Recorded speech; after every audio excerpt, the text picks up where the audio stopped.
the people that have gone out there against the mainstream media and said, you're going to call us racist? You're going to call us potential Timothy McVeighs? Fuck you. War.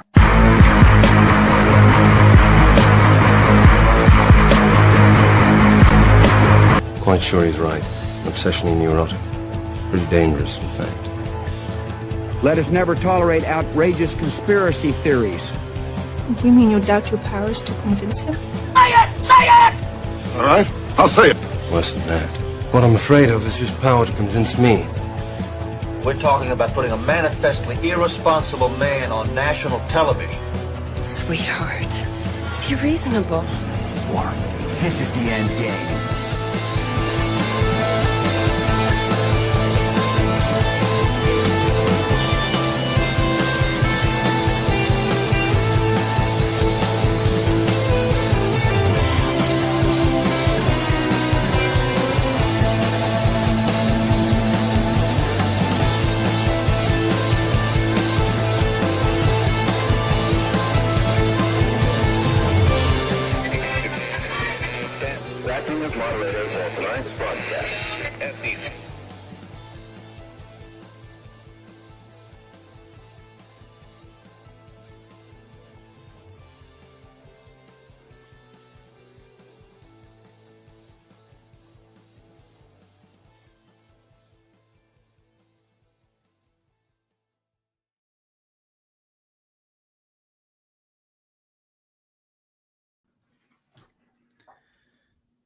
Wow. It looks a little strange, doesn't it? Why does it look like that? Anyway, welcome everybody. It is Friday, May 23rd, 2025, the 124th day of the Golden Age. I'm your moderator, Chris Paul. Let's be reasonable. I feel like I'm off kilter somehow, or maybe just not as centered as I usually am, or something. Something feels off. Don't know what it is. Just going to have to push on through. All right. So we are going into the Memorial Day weekend. Next week, I will do shows on Tuesday and Friday. I will not have a show on Monday.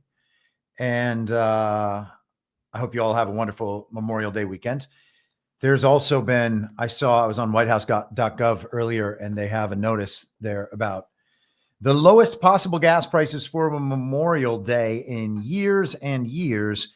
And apparently just news clippings from all around the country about how low the gas prices are this year. Feel normal to me, but hey, I don't really focus on gas prices very much. But anyhow, let's get into more important matters.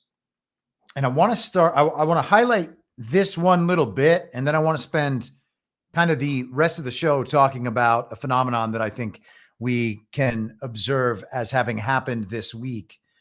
And there's a lot of parts to it. So I want to spend most of the rest of the show on that. But before we get there, yesterday, I guess the House went ahead and passed the big, beautiful bill, also known as Mike Johnson's package, the BBB, very similar to Build Back Better, but in an inversion. And I don't think it's an evil inversion. I think that program was the evil version. So I said the other day, I might have to eat the words about not thinking the thing would get done by this week. And so in the House, it did. It doesn't mean that everything is done, but it's done there. John was looking through it yesterday. I'm sure he talked about it on Daily Herald, but he said that from what he had seen so far, it wasn't as bad as he's accustomed to, which I guess is something. Guess it's something. So anyhow, we're talking about spending because now we've got this big, new, beautiful bill that's going to commit the United States to spending a whole lot of money. And this is kind of just in that domain. The USGAO, that's the Government Accountability Office, said Thursday that DOT's pause on funding for a Biden administration electric vehicle charging program is illegal under the 1974 law restricting a president's ability to block or impound money appropriated by Congress. And so this is the fight we've been talking about for a year, maybe longer than a year. This is the fight that's been brewing. Russ Vogt is always kind of out ahead of all of that stuff. And so he jumped on this. By the way, I think we want this fight. I think we're going to win this fight. I think it's a necessary fight to have. So all of this is good. But Russ Vogt jumped on it and said, just so we are clear, over the next several months, the Government Accountability Office, or GAO, is a quasi-independent arm of the legislative branch that played a partisan role in the first term impeachment hoax. They are going to call everything an impoundment because they want to grind our work to manage taxpayer dollars effectively to a halt. These are non-events with no consequence, rear view mirror stuff. And so Russ Vogt comes out, not hard, but politely, truthfully, against the Government Accountability Office. And so you might imagine that that is not the sort of thing the Uniparty would react well to. This is Politico relaying the opinion of one or another intelligence agency. Rear view mirror stuff. Trump's budget chief mocks GAO's impoundment option. And we don't need to go through all of this. It's not long, but I want to highlight some things. So they are going to get the GAOs back relative to Russ Vogt. That's what the purpose of this article is. The Government Accountability Office issued an opinion Thursday that the administration made an illegal impoundment by refusing to spend appropriated funds on infrastructure that supports electric vehicles. Vogt predicted the GAO would continue to make similar findings in the coming months, but those findings won't matter, he added. And again, they won't matter. So it's their opinion that Trump is doing something illegal according to the 1974 law that hasn't really been tested and that can't possibly pass the test, because there's no way in the world the founders would have intended for the Congress to be able to bind the president's hands in that way and force the president as the plenary authority of the executive branch to operate agencies in his administration that are working antithetical to his agenda. There's no way we would have had that situation, because it takes away the ability for the people to select a president in the first place. And I understand that it wasn't direct back then, but they would still select their congressmen, and those congressmen would then become the electors. Now, in addition to the issue of impoundment, they're focused on a Biden-era infrastructure package that made investments for electric vehicles and the infrastructure. We've had the auto pen issue all week, for many weeks now. And with the auto pen issue at play, with Joe Biden's illegitimacy at play, with the dementia at play, then we have another level to this, that this legislation might be totally meaningless to begin with.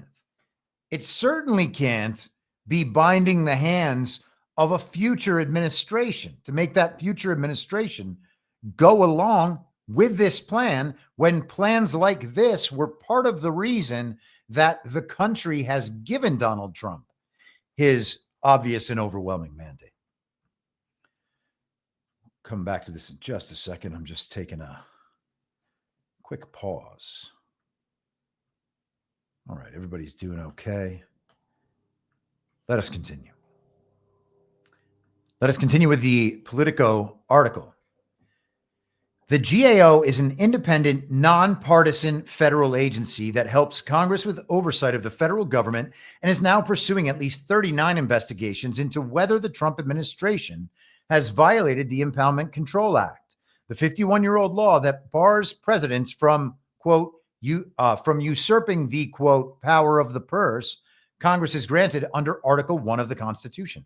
And that is not usurping the power of the purse.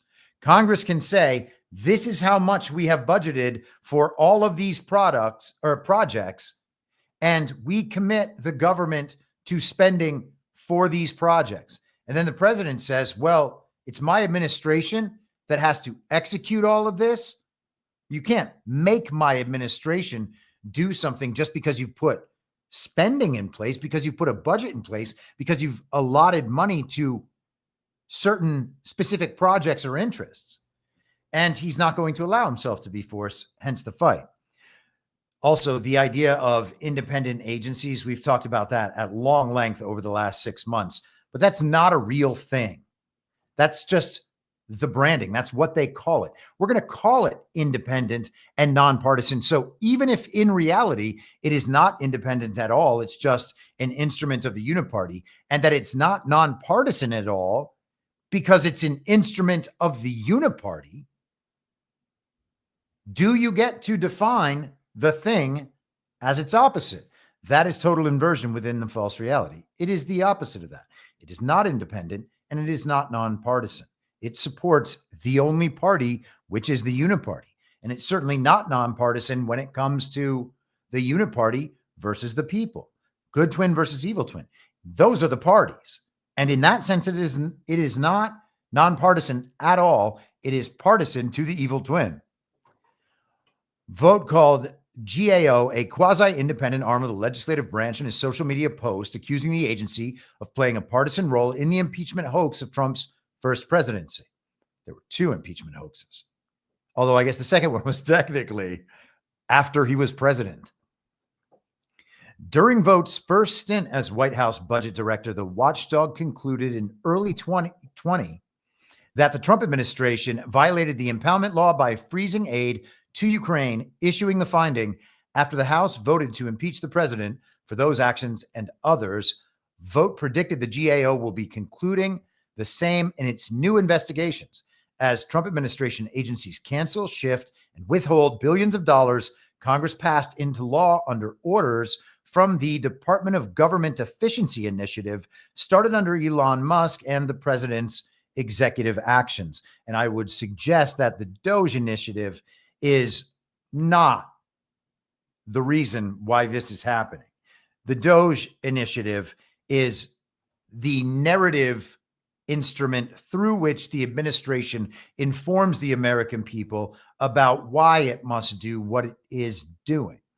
I don't think that they came in and gave Donald Trump all this new information and were like, you have to do this way. I don't see that as possible. And I think that from Vote's comments, from Trump's comments, from the rest of it, we can understand that this plan has been in place for a long time, predating this Trump term.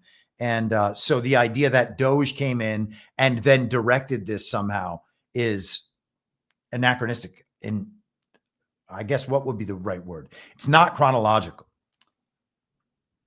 Suppose that will at least capture what I'm trying to get across. Okay.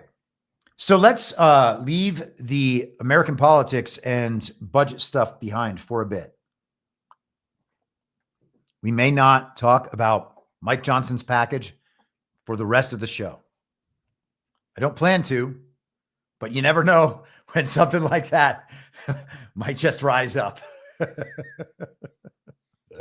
Okay, that's very immature. Let us go to the Israel issue. This was from Monday in The Hill.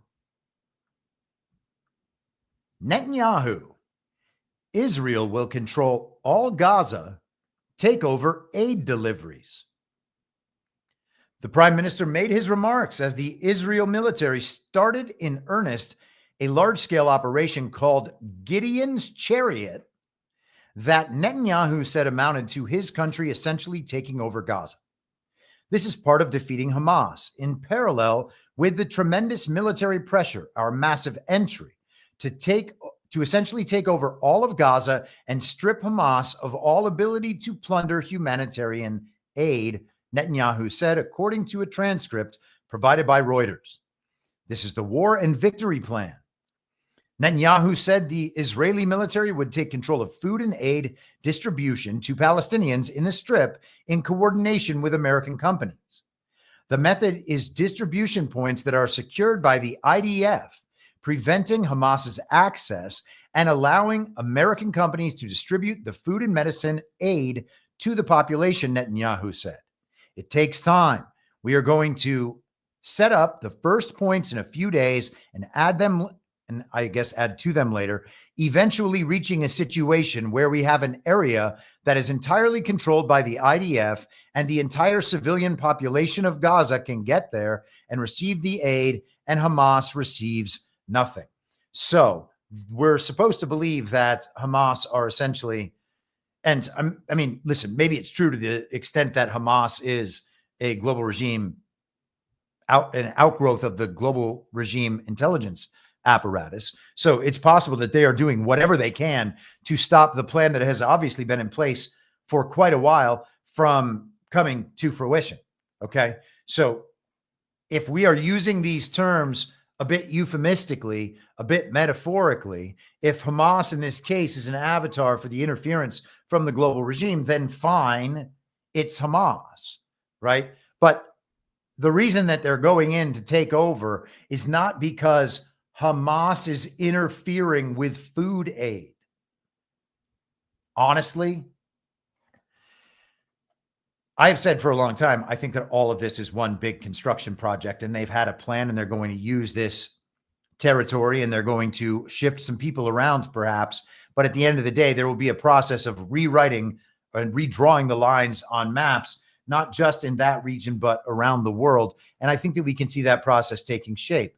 And what we get are narrative cover stories, either to convince the public that the project is good and necessary, or to convince them that every part of the project is destructive to everything as we've ever known it.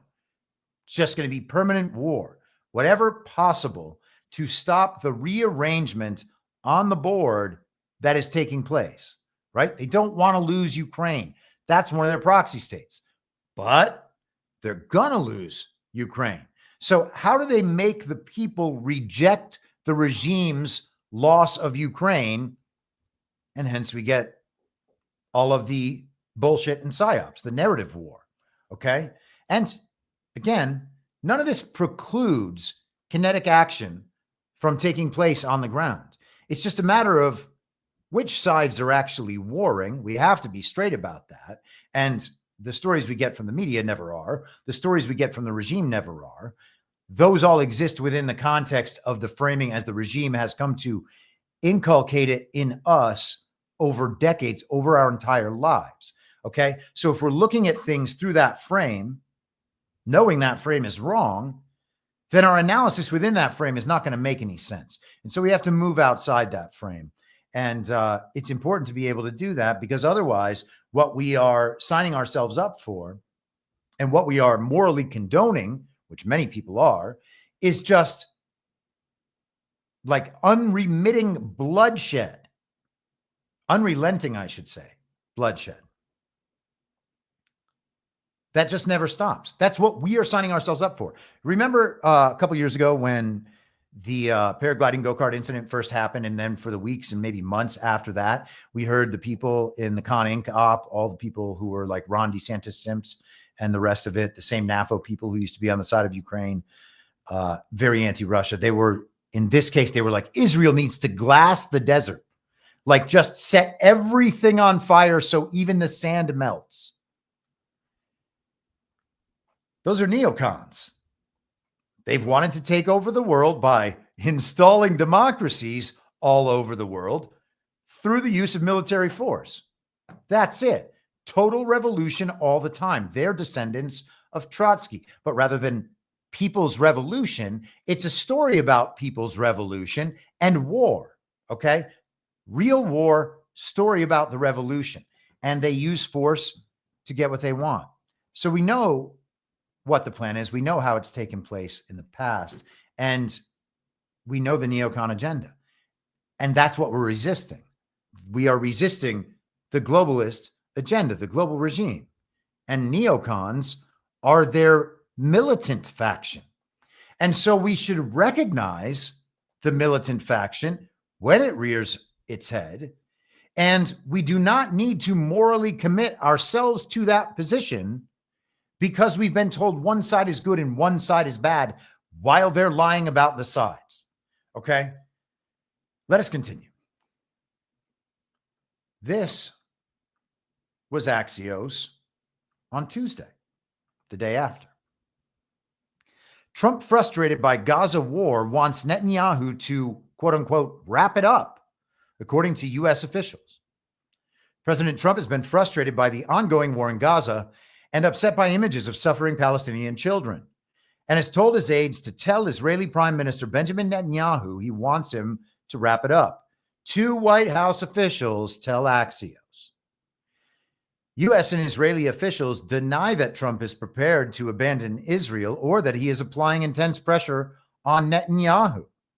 And I would say that that's my impression of Trump as well. He doesn't seem like he's abandoning anything. He also doesn't seem like he's applying pressure to Netanyahu, except for the fact that he's telling it as he sees it. But they admit there are growing policy differences between a president who wants to end the war and a prime minister who is massively expanding it. And we have seen continuously since the paragliding go-kart incident, nothing but the longing for more war. And Netanyahu's not the guy in the Israeli government first, but greater than the government. At the decision-making level, Netanyahu is certainly not the most warmongering. There are people far worse than him. And oh, by the way, those people wanted him out of office in the last few years as well. From the left, they tried the color revolutions and the judicial uprising, judicial takeover of the government. And from the right, of course, Israel's 9/11, pin it on Netanyahu, who had the intelligence for a year, but still somehow allowed paragliding go-karts to float over the most heavily secured border in all of human history. So there are people pushing for the war, and they are not Netanyahu. If you think of Netanyahu in the same kind of character framing as you might think of Zelensky, although obviously not nearly as funny. Both of these people, whether they are on our side or on the regime side,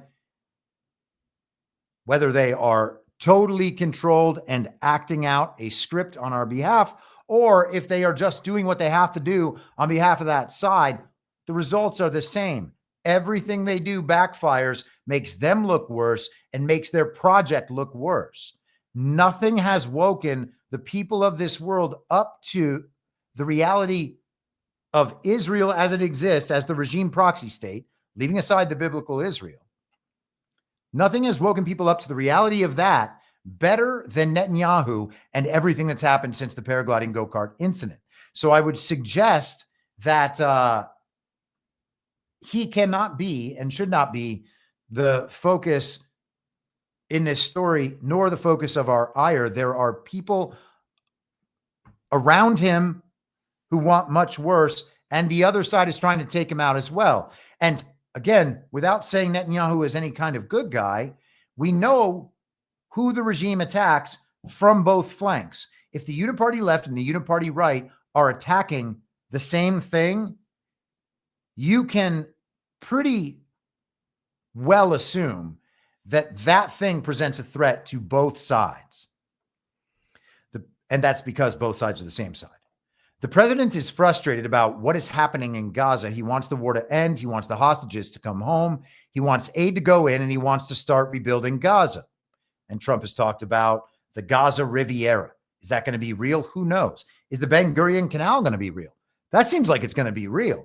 And that's got to go right through there. It's like a construction project.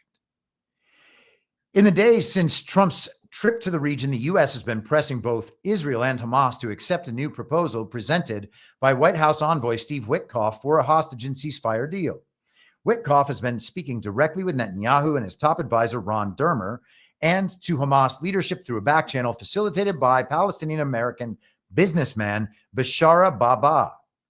The negotiations have shown little progress. Meanwhile, the IDF are proceeding with an operation to displace all 2 million Palestinians in Gaza to a humanitarian zone and flatten most of the enclave.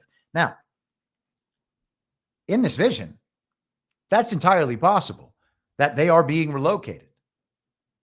And it's totally okay for people to feel however they will feel about that. But we've been hearing about that exact thing again for the entire time. So there's got to be something more going on there. That's not the goal of this new operation. That's always been one of the things. The logjam in the talks and the situation on the ground convinced Vice President Vance to scrap plans for a visit to Israel this week. His decision sheds light on how the U.S. feels about the current Israeli policy in Gaza. Well, maybe it does. Or maybe they just decided to have a different optics-oriented approach. Maybe they did something that Trump did not want them doing, and he did not want to put JD there taking pictures of Netanyahu as though they're on the same page about everything. Could be that. An Israeli official told Axios that at the moment, Netanyahu doesn't feel strong pressure from Trump. Of course he doesn't. If the president wants a hostage and ceasefire deal in Gaza, he needs to put much more pressure on both sides, the official said. Okay, so he's not pressuring Netanyahu. Are you saying he is pressuring the Palestinians or Hamas or Gaza or whatever, however you want to refer to it? He's not putting pressure on Netanyahu. Is he pressuring the other side? If he is pressuring the other side and not Netanyahu, then President Trump's influence on the situation could only be pro-Israeli, right? Other leaders are attempting to apply pressure. The leaders of the UK, France, and Canada issued a statement on Monday threatening to take steps against Israel over the war in Gaza. And Netanyahu is very upset about that. The British government announced on Monday that it is suspending free trade deal negotiations with Israel, imposed new sanctions on Israeli settlers involved in attacks on Palestinians in the West Bank, and summoned the Israeli ambassador to the Foreign Office in London. And I believe also I read that British Airways has stopped flights between London and Israel, or stopped any routes to Israel, I think. One area where Trump has put pressure on Netanyahu over the last 2 weeks is Israel's total freeze on humanitarian aid deliveries to Gaza. A White House official told Axios the president was upset by pictures of suffering children and babies in Gaza and pressed the Israelis to reopen the gates. Now, I thought that they were getting in there to make sure people got aid, but they're freezing it? So weird. On Sunday, the Israeli cabinet approved the resumption of aid deliveries to Gaza, and on Monday, a dozen trucks with baby food and other supplies entered the enclave. The White House official said more needs to be done. Couple last notes from this. While Trump felt his Middle East trip was a success, he believes the war in Gaza is holding back his plans for the region, a senior White House official said. And again, I would agree with that. The point of all this is to hold back those plans. Okay, if you are the global regime, you are making this happen, and you are selling this war, this conflict to the world, then you are doing it for a reason. And if your war, as the global regime, is against the sovereign peoples and the sovereign leaders of the world who want to get rid of your system and eliminate that influence, if that's who the war is against, the entire thing looks completely different. While Trump felt his, sorry, I just read that part. Sorry. I kind of almost went off in another direction and convinced myself not to. Not that it was bad. It's just focusing on this. The president may be saying, hey, listen, let's try to end the war. He might speak strongly, but his support is ironclad.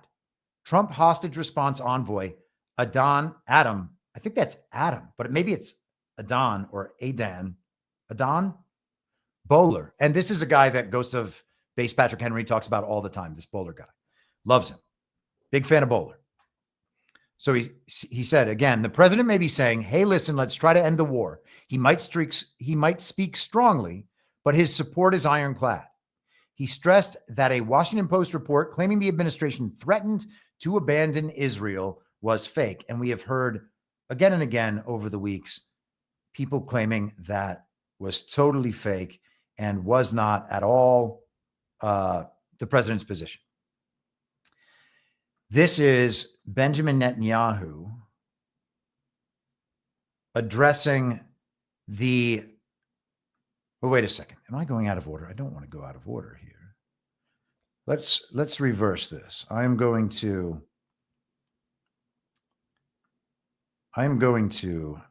edit on the fly. I want to be sure that we are. Here we are.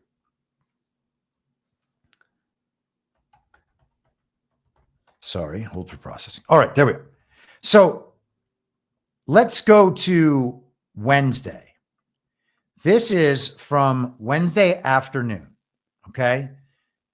These clips went what I would call viral from my perception. Seemed like a lot of major accounts were posting this stuff on Twitter. People were arguing about it. It was getting posted all over Telegram, all over Truth Social.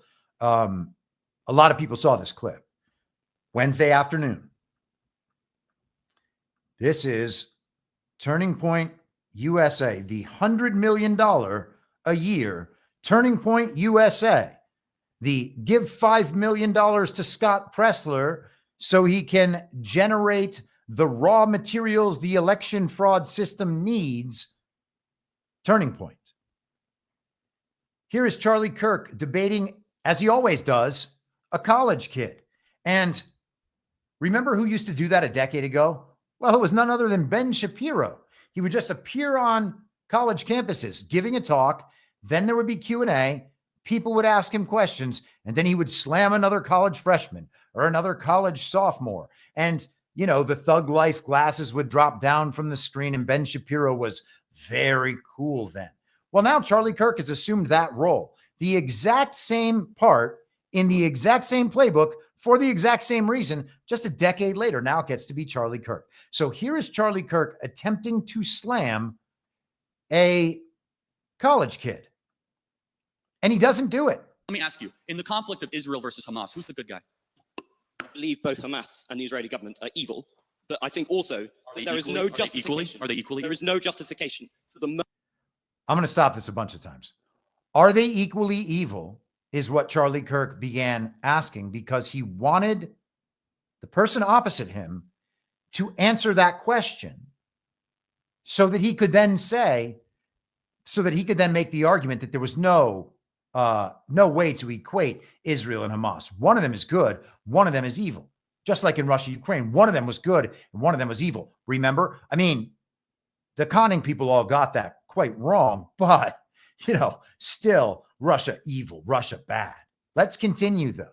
These are all rhetorical tricks. Okay. And I may not point out all of them, but Charlie Kirk is not a good faith operator in any sort of debate. And I'm not claiming that the other kid is either, by the way.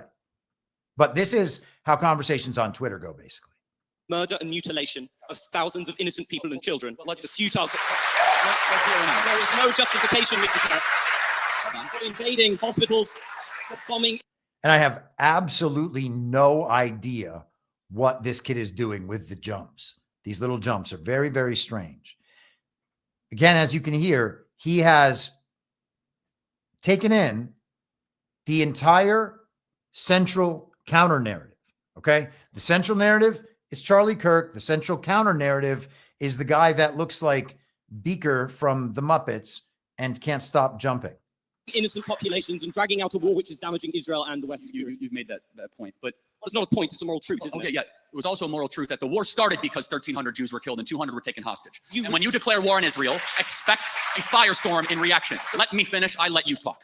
Israel, at its holiest day of the calendar year besides Yom Kippur and Rosh Hashanah, Samat Torah, the 50-year anniversary of the Six-Day War. On Shabbat, Hamas invaded Israel, deciding to go recklessly to music concerts, to homes, to kibbutzes, and taking 200 plus hostages. They knew what they were doing. In one of the most cloistered urban environments on the planet, 2 million people live in a place where it's impossible to wage war. Impossible. Where they wear civilian clothing, they violate every tenet of the Geneva Convention, and the IDF, when they do something right, they get no credit. When they do life-saving surgeries of a Gazan child, they get no credit. When they drop leaflets, they get no credit. But when they happen to bomb a place where they are operating their military from, which we now know from third-party verified sources, hundreds of Hamas military operations are in mosques, schools, and hospitals. I'm sorry, the country where they were living in relative peace on October 6th, that all of a sudden we had a war, and Hamas started the war. And I don't see people that were really upset about the 2 million Germans that were killed in World War II, civilians. A tragic truth of war is that civilians die. I don't like it, and you don't like it. And they brought it upon themselves. The only operation and entity to blame is the leadership of Hamas, not the Israeli government, for fighting this defensive war after they were invaded. There is a Now, that is very well rehearsed, I guess. That was the entire official central narrative right there on the paragliding go-kart incident and everything that happened before and after. One of them is evil. One of them is good. The good one never gets credit for the good things it does, but it does always get blamed for the evil things it does. Isn't that weird that the good thing can only be seen as evil? Gosh, that's strange. Is there any admission that they do anything evil, that they do anything wrong at all, ever, Charlie? And, you know, we know Charlie Kirk's background on this stuff and his position on it. He does not believe, he believes that criticizing the government of Israel is somehow anti-Semitic and cannot be done. It's anti-American because he says America is just an idea. And so that same idea is Israel. And therefore, if you're not for Israel, you're not for America. Well, hey, Charlie, I don't think it's the idea that's the same. It's definitely not the same. To the extent that it is the same, it's only that the same controlling entity controls both Israel and America as far as we've ever known it, though not now. I would dispute all of those factual claims, okay? But if you are committed to the central narrative and you are in the party of false decorum and you have not explored the fact that maybe the paragliding go-kart incident wasn't as true as Charlie Kirk is pretending that it is, and that all the claims that he just made about all the atrocities, none of them are substantiated and have never been substantiated. There's always been argument about each and every point he just made, but he overrides it. He doesn't care. This is the story we put out. We put it out because it's the true story, even though people can see that it's not. And regardless, we have to be committed to that story because that's the only story. We can't argue outside that story. Well, hey, Charlie, what if, let's just say, what if paragliding go-karts with a year's advance notice weren't actually able to fly over the safest, most secured border in the history of the world? And it's so ridiculous that we would all immediately know it, but you're still pretending that it's true. Just like the Afghanistan plane as it gets dragged down the track from in front with the effeminate Afghan boys running by the sides and waving. We're still supposed to pretend that that's true. It's on equal footing with the paragliding go-kart incident. And we're supposed to pretend that all of this is true. Now, again, I'm not saying atrocities have never been committed against Jews, but the idea that we just have to accept the regime's narrative about Israel's 9/11, they called it Israel's 9/11. The idea that we have to accept that is silly. Let's close this out. A good guy and there is a bad guy. I honestly, It's not the morality of a child. well, hold on. It's interesting you say that because He's talking about the good guy and bad guy thing. He's saying, isn't that the morality of a child? Well, not necessarily. a child who knows that Israel is the good guy, Hamas is bad, has a lot more wisdom than a student like yourself at Cambridge University.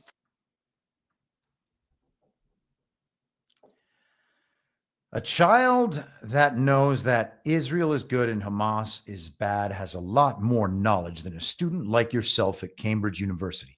Hey, Charlie Kirk, you guys are both doing the same thing. It's the same thing.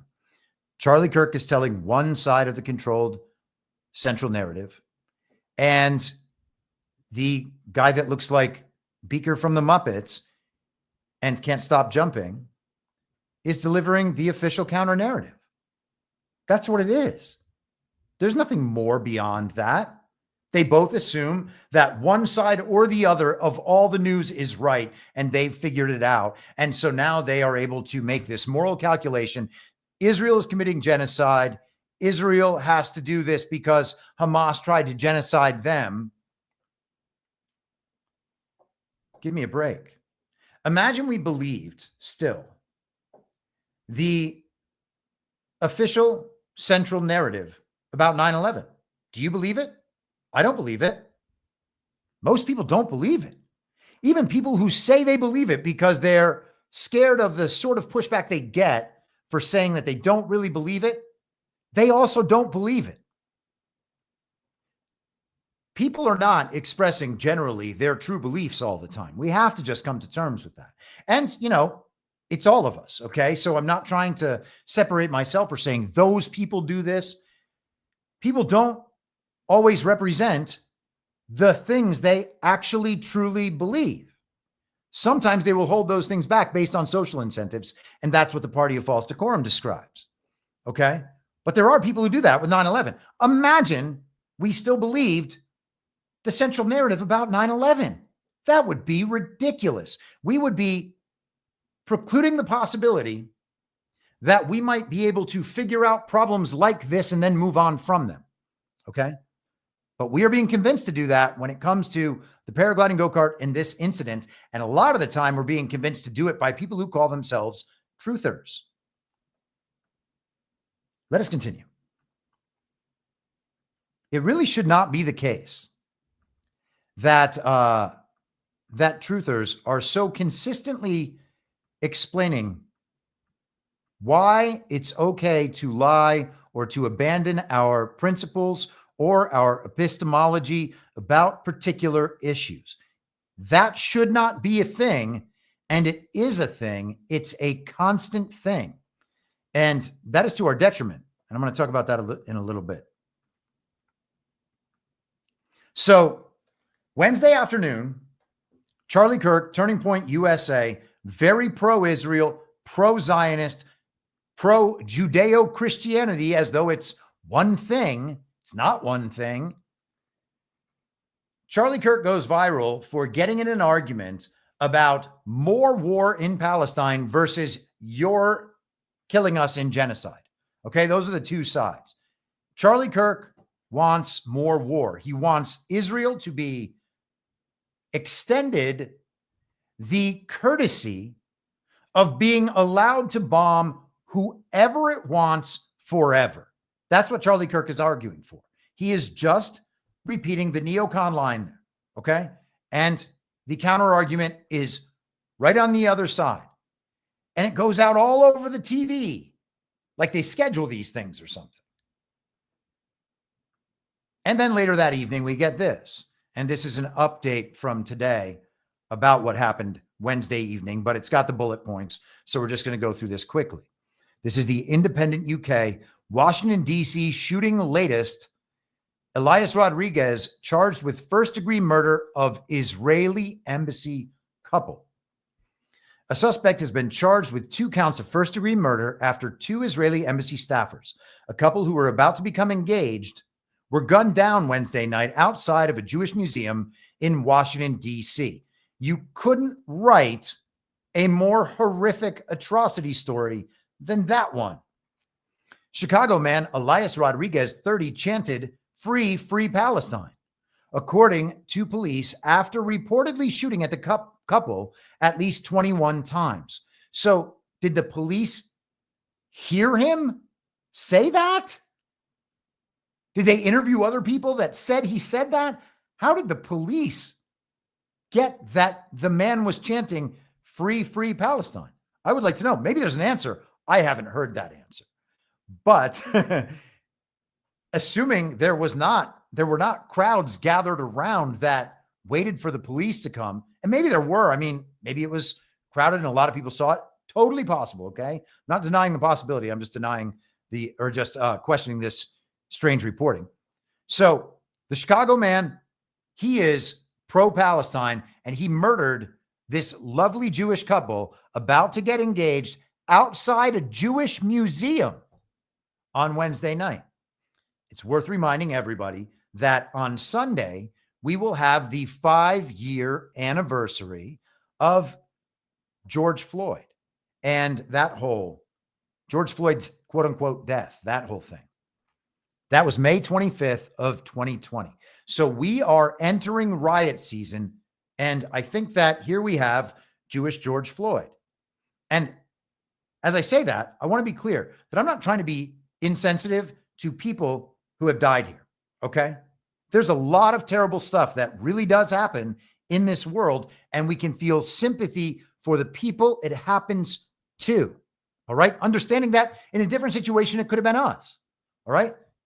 So we can appreciate that. We can understand the tragedy, but that's not all this is. Okay.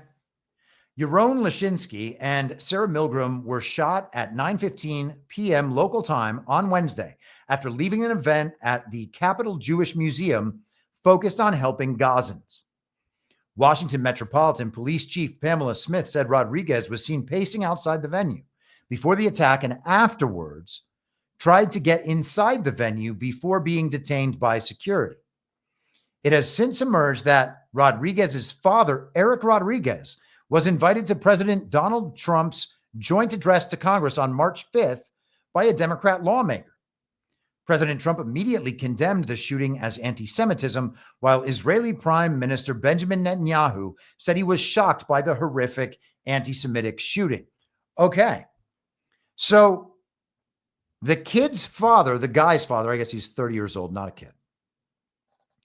The guy's father went to Trump's joint address to Congress as the invitee of a Democrat congresswoman or congressman. That's awfully strange. And the two people that got taken out were Israeli embassy staffers?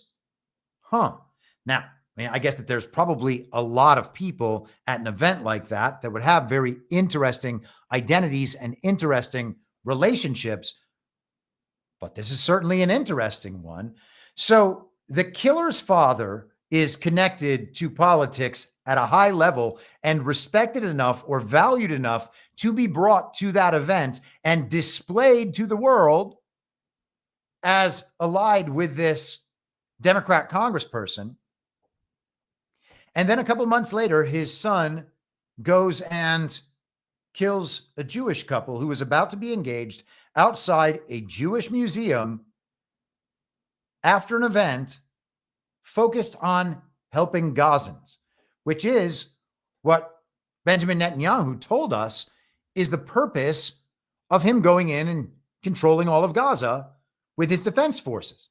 He said, we're doing it so that Hamas doesn't hit these food lines with all this aid coming in, even though aid had been frozen by them. Guess they really didn't want to get it stolen. Okay, so just pieces here, okay? Let us continue. Now, we don't need to go too far into this, but I wanted to, so this is the article on who brought him, Congressman Garcia. Let me see. Chuy Garcia. Eric Rodriguez was our guest during the president's joint speech to Congress, but we don't know his family. Illinois Democratic Representative Jesus Chuy Garcia told the New York Post. So Illinois Democratic Representative Chuy Garcia, how much do you want to bet that he is from Chicago?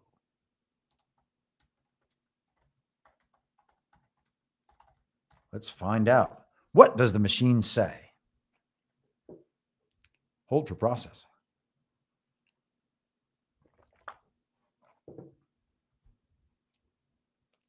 Man, ChatGPT is really taking its time today.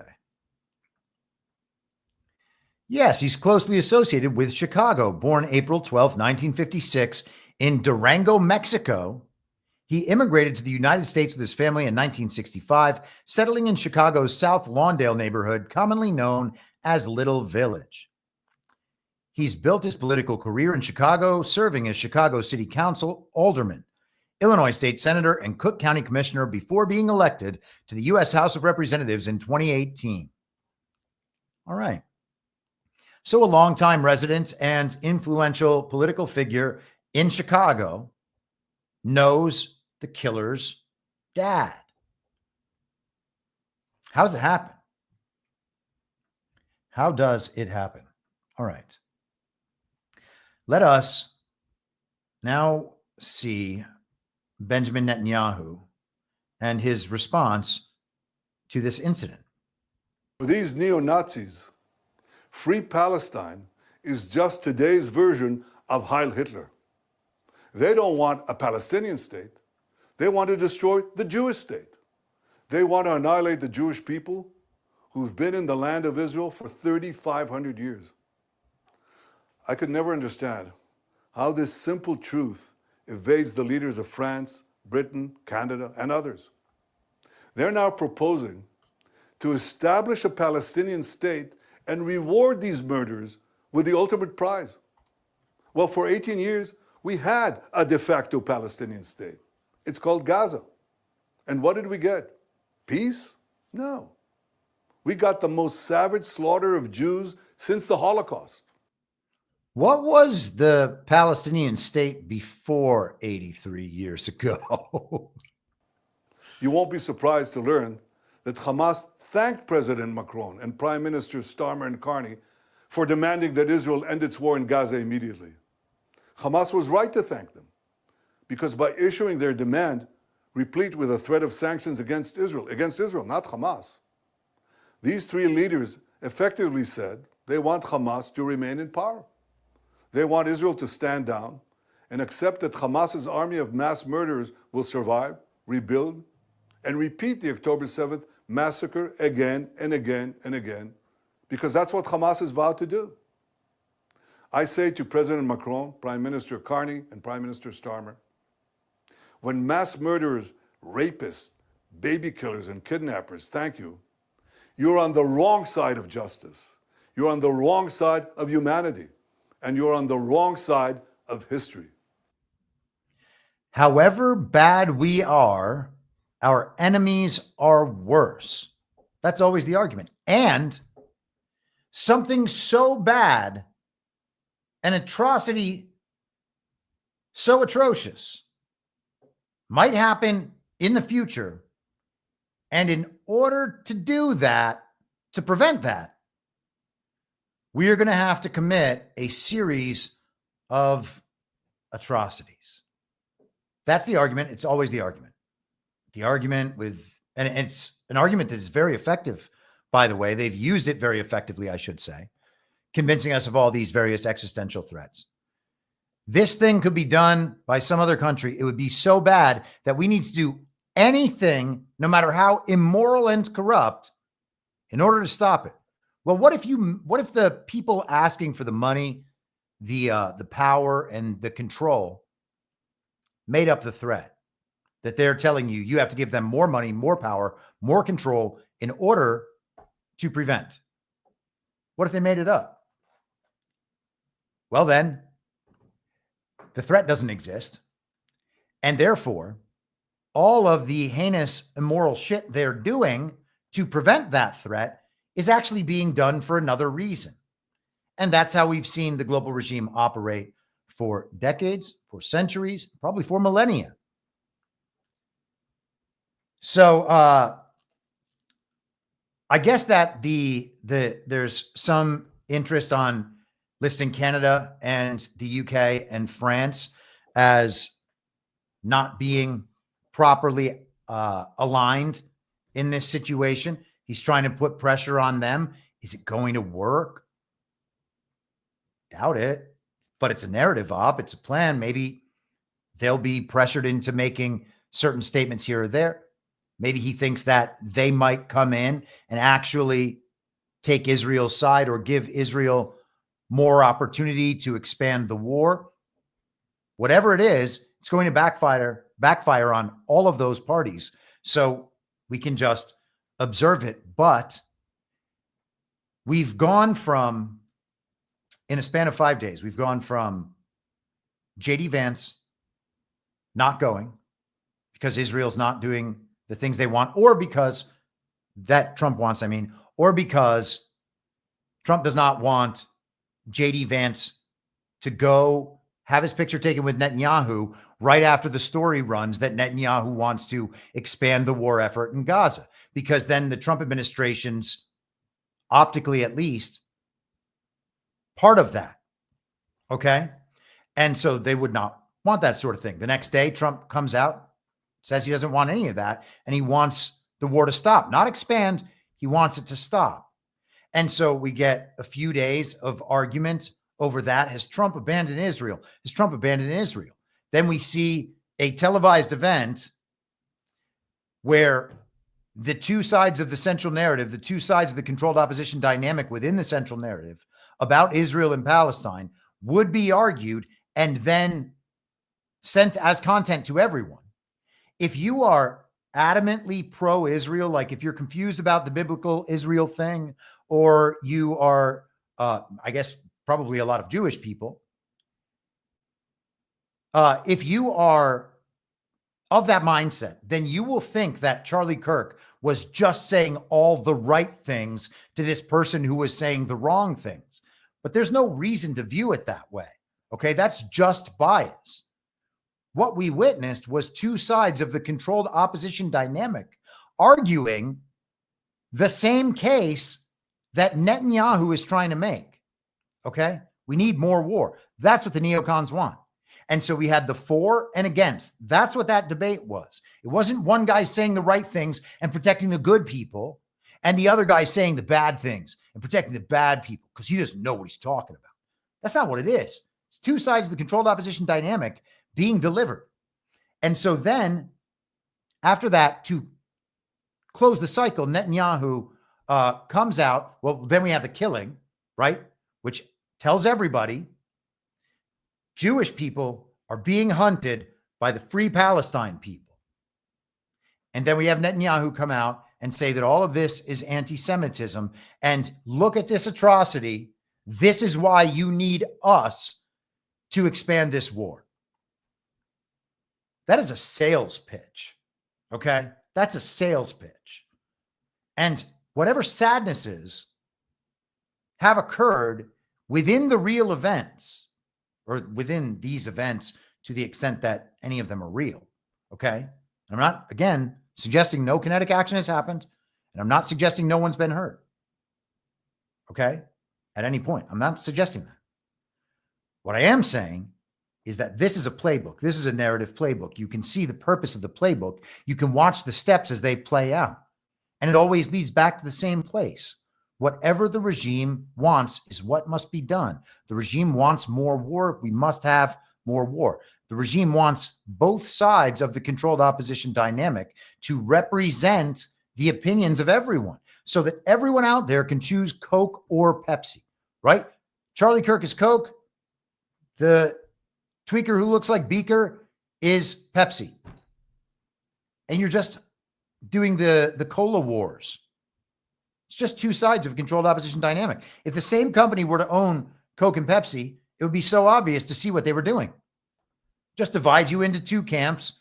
The fact that you are fighting over this totally ridiculous opinion about some shit that ain't even real,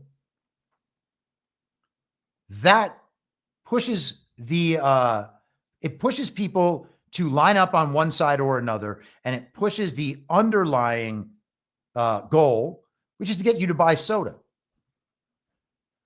All right. So with that in mind, I was kind of thinking through all of this yesterday, and I was posting it as I went along.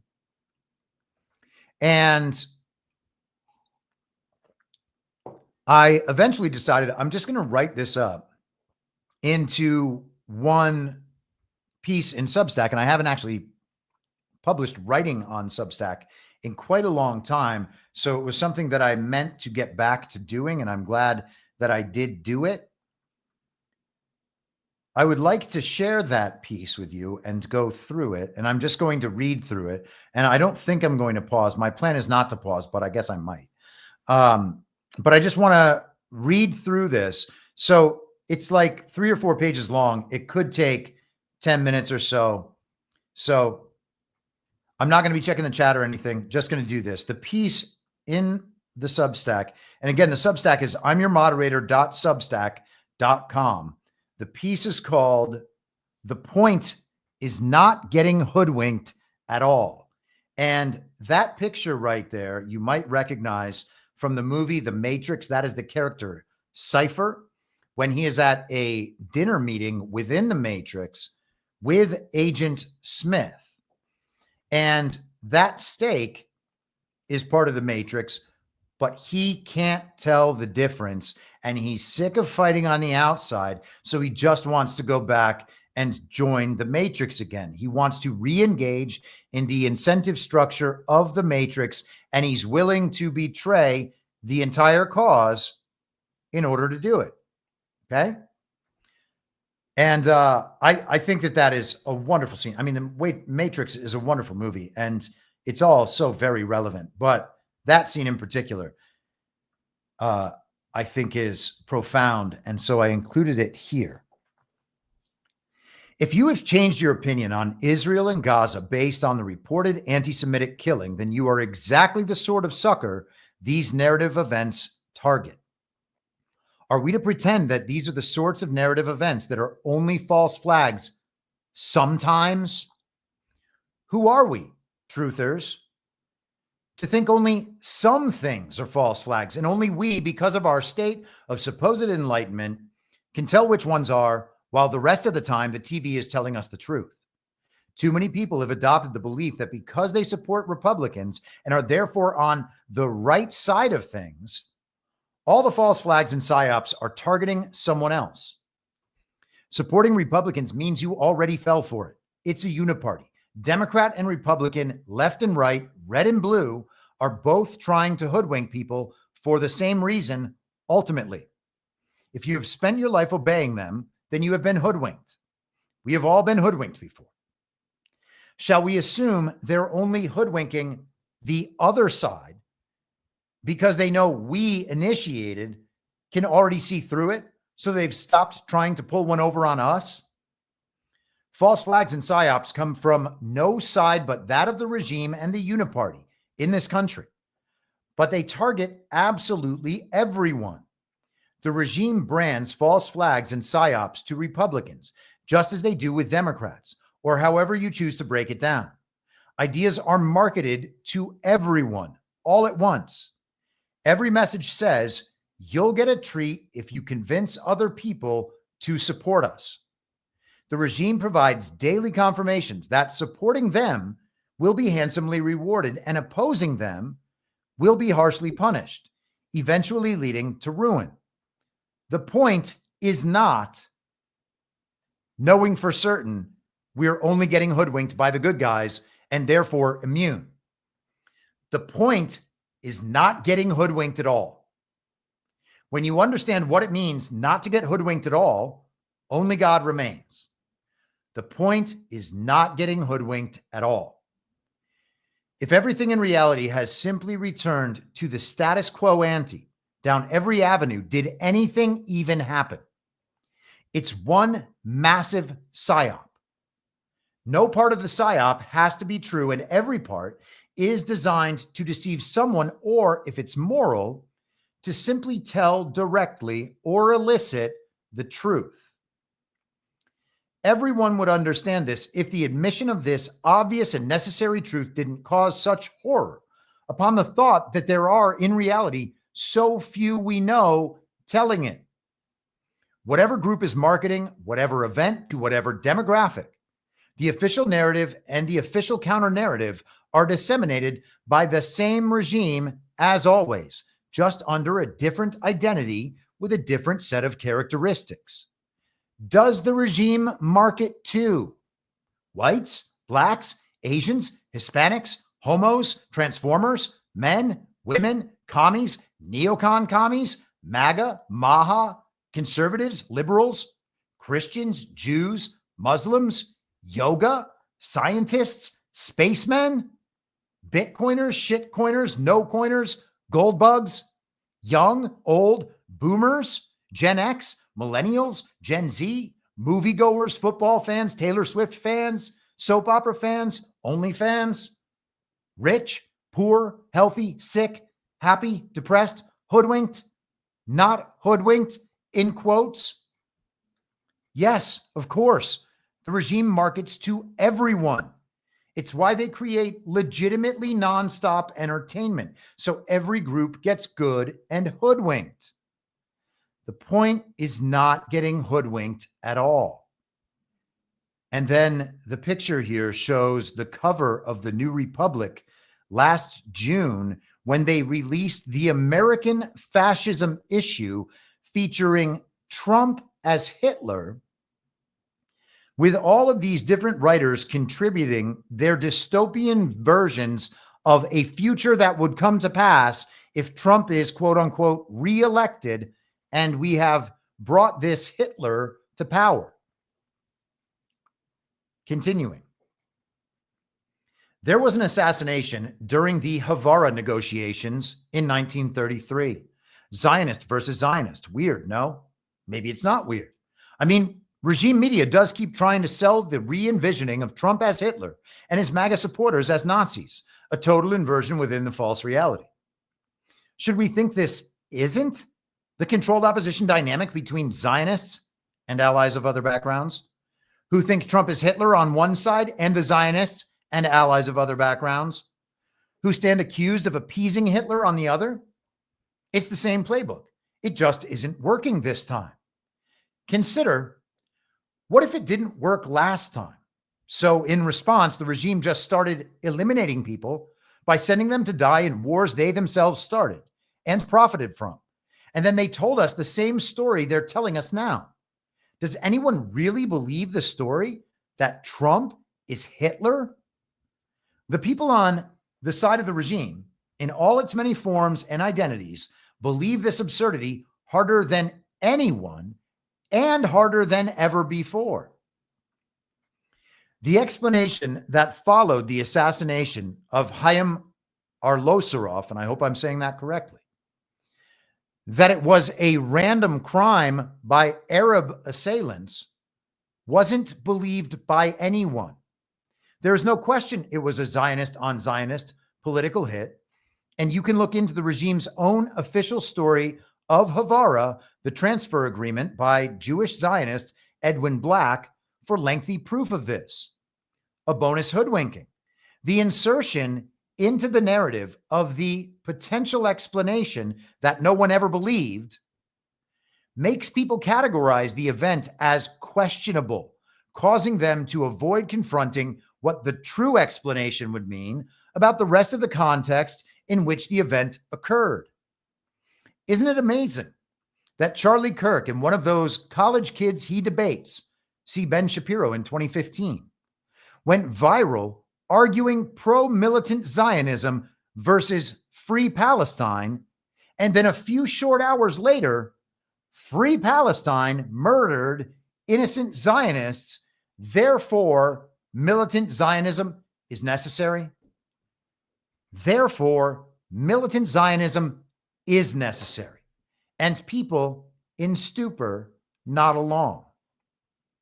It's like the regime scripts and schedules these narrative events, and of course they do. Both sides have been fully activated online. Now you're forced to choose one side or the other, unless you choose neither. When you choose neither, the trick stops working. But people recoil from this, certain the television must be telling the truth this time. Many truthers argue that it's okay to lie to the people, as long as we're doing it for the right reasons, while we remain infuriated that the other side does exactly that. They claim their lies are justified because they are in the right. We truthers say we'll stop lying and defending the lies of others once it's safe to tell the truth again, or once we've been given permission by the television. But it will never be okay to tell the truth. That's why so few people actually do. What's required is everyone doing it. Imagine, Christians, if Jesus said, it's okay to lie if you're supporting the right political party, or just lying to people in order to wake them up based on things you saw online. and repeat in order to convince strangers to like you. Imagine Jesus said that. If someone is lying to you, that person is probably not doing so with the intent to wake you up. And the fact that they pretend to be trying is them lying to themselves. If they say they're lying as part of some plan, whose plan is it? Is it God's plan?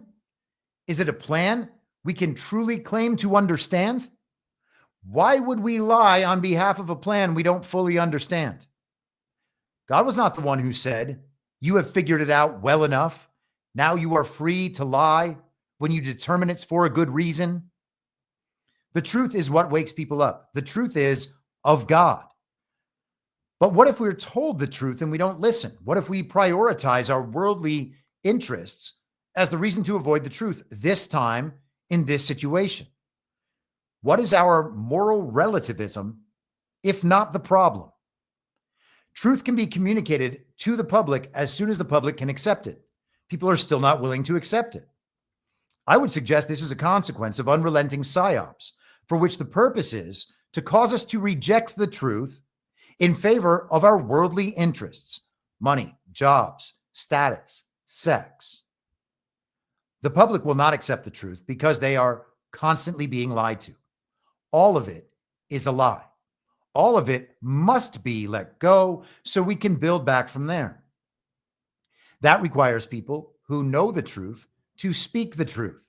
Since we cannot force others to tell the truth or coerce them to tell the truth on the basis of some reward, we must commit ourselves to speaking the truth and abstain from believing and supporting the lies. If we are prepared to accept the truth or to speak the truth, we will be treated accordingly. We will continue to be treated like children for as long as we are incapable of responding otherwise. We are inching closer to a revelatory moment. Most of us understand that everything about us has become data and been compiled within the machine. The machine watches us. It selects what we see. The machine speaks to us. It hears what we say. It even reads the messages we delete. The machine knows where we are and who we are with. Anything it doesn't access directly, the machine gets from somewhere else. Our doctor's office, our bank, the censorship agencies, the IRS, all of this exists together inside the machine. Our online dossier cybernetically attached to each one of us. There are no invulnerable systems. Then all systems, if there are no invulnerable systems, then all systems are vulnerable. And that seems to be the case. Since the systems are vulnerable and have been vulnerable, it's reasonable to assume that the systems have been exploited. And of course, we know they have. In false flag hacking events, quote unquote. Every few months, we receive another message about how and where our data may have become compromised in a quote unquote hack. If the systems that feed the machine are vulnerable and have been exploited, then we can safely assume that all of the data held by the machine will be exploited. The nuclear option would be to dump it all online, public and free for anyone to see, and watch the social crisis engulf everything. But perhaps it would not. Perhaps we would not want to participate in the tearing of ourselves apart. The success of this project, and I believe that's what it is, depends on all of us coming to accept the truth of ourselves. And that is that we are fallen. We are sinners. The solution to sin is repentance and living according to God's grace, doing the work God has to each of us assigned. To come to terms with ourselves is to forgive others. How can we condemn them for doing that which we ourselves are capable of doing or have perhaps done? If the truth of all of it can be known, it will be known. Beneath the fear, the shame, the embarrassment, and the regret is also God, because fear, shame, embarrassment, and regret are part of the hoodwinking. And beyond that, God is. The point is not getting hoodwinked at all. All right. So I think that lays it out rather succinctly. I hope it does. But the point, as we have talked about for a very long time, is not getting hoodwinked at all. Okay? The way to not get hoodwinked at all is to not believe anything on authority just because the powerful people are saying it and tell you that you're going to be rewarded if you say it too, or we and everyone else, from the perspective of the regime, will punish you if you go against it. And that's what we have in the public square these days. That is the party of false decorum. Okay? There are all these incentives to support the regime, to support the machine, to support the agenda. There are all these incentives. The better you support the system, the more you grovel, the more you can be corrupted, the more you can be compromised. As long as you are valuable to someone higher up than you, that person will keep pulling you up, and you will ascend the rungs in the ladder of the party of false decorum as long as you continue doing that. All the incentives are for supporting the regime, for supporting that system, for eschewing morality and any talk of morality in favor of what is going to get the right things done in this world for those systems of power, to please those systems of power. And those systems of power are not God. We should not be doing things for them in order to please them, but we are because of the incentives. And then on the flip side of that, there are the punishments. You can be punished for publicly going against Israel, okay? And it's less true right now, maybe, than it was before, depending on how you're going after Israel. Because there is, again, a whole movement on the other side. That is, and I mean the other side from us, the regime side, there is a controlled opposition dynamic. And on one side of that controlled opposition dynamic is not only the tweaker who looks like Beaker, who debated Charlie Kirk, but also the pro-Nazi op that is trying to be friends with MAGA, okay? Those are part of the same anti-Israel controlled opposition. They're not outside the controlled opposition. They are the controlled opposition.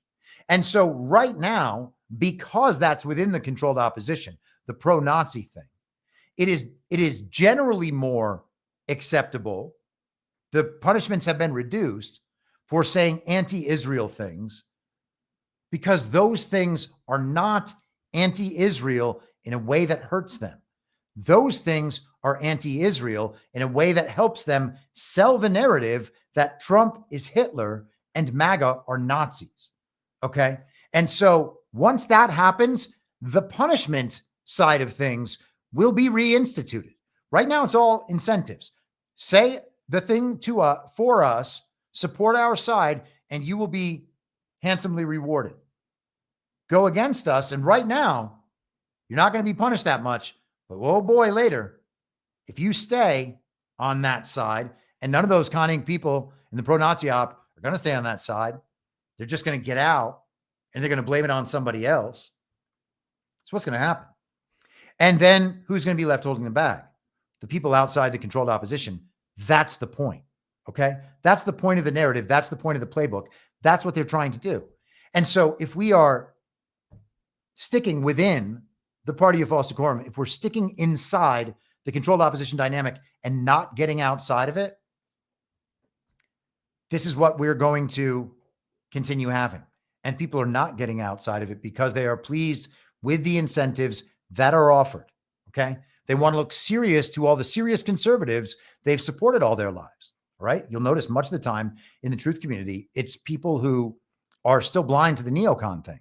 They think they've been right enough the entire time. They used to vote for the Republican establishment. They tell themselves now that John McCain and Mitt Romney were better than Barack Obama in some important way, that George W. Bush was better in some important way than Al Gore and John Kerry. Is that true? Is that true? If it's not true, then what do they get any credit for? But they're allowed to say, because it still works in the controlled opposition dynamic, D versus R. Well, yeah, they're not great, but the other side was worse. Same argument again. Same argument it always is. Same argument you heard Netanyahu make earlier. And so those people went from supporting establishment Republicans in the 2015-2016 primary cycle to continuing to support establishment Republicans and Trump. And then when Trump left, some of them kept supporting, but much more mildly. And they would say that he really lost the election. They would make excuses and try to come up with different ways to explain Joe Biden's 81 million real lawful American votes. And it would never make sense. And they took the primaries seriously in this last cycle. And yes, they supported Trump. And then as soon as Trump got elected, they went right back to supporting the Republican establishment and worrying about midterms and the rest of it. Those people don't believe they've been wrong at any point. They believe even being wrong about the neocons and even being wrong about these past Republican politicians, that they were wrong in a lesser way than these other people were wrong. And besides, everybody else was wrong with them, right? That's nothing. That's nothing. That's the same thing that we already had before. That's just people supporting the Republican establishment. That is just people groveling for the uniparty right because they want to access the power of the uniparty right and that particular political set who they see as the people in power who must be pleased. Okay? That's the purpose of it. And so when we are looking at this op and when we are looking at how people are handling all of this, consider the false flag events that we've known about in the past. Some of them are quite obvious false flags and scams and hoaxes.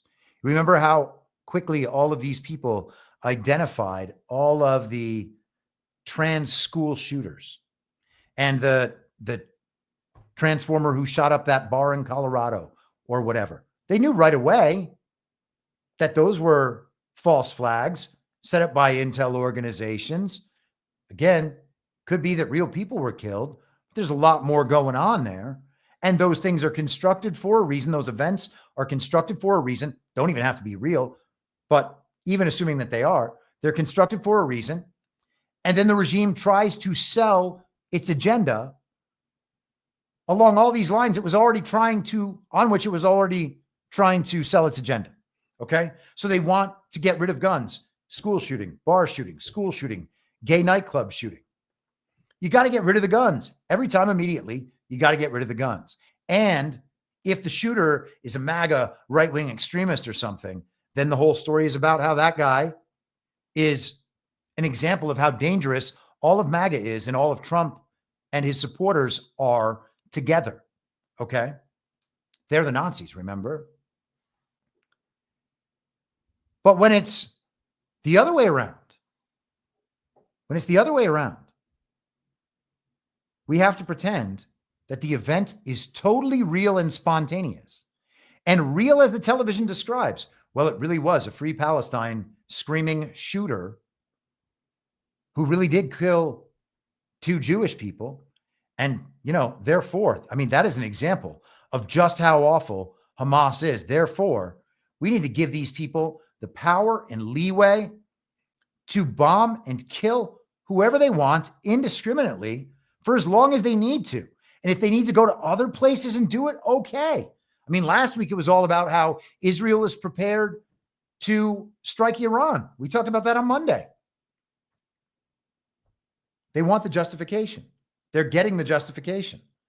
That's what the sales pitch is for. It's just the neocon playbook. It's the same as it's always been. It's not a different thing. It's just that thing. Let us move forward. Take a little pause and look in the chats over on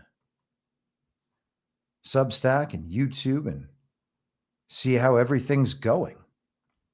Hope everything's going well. Oh, man.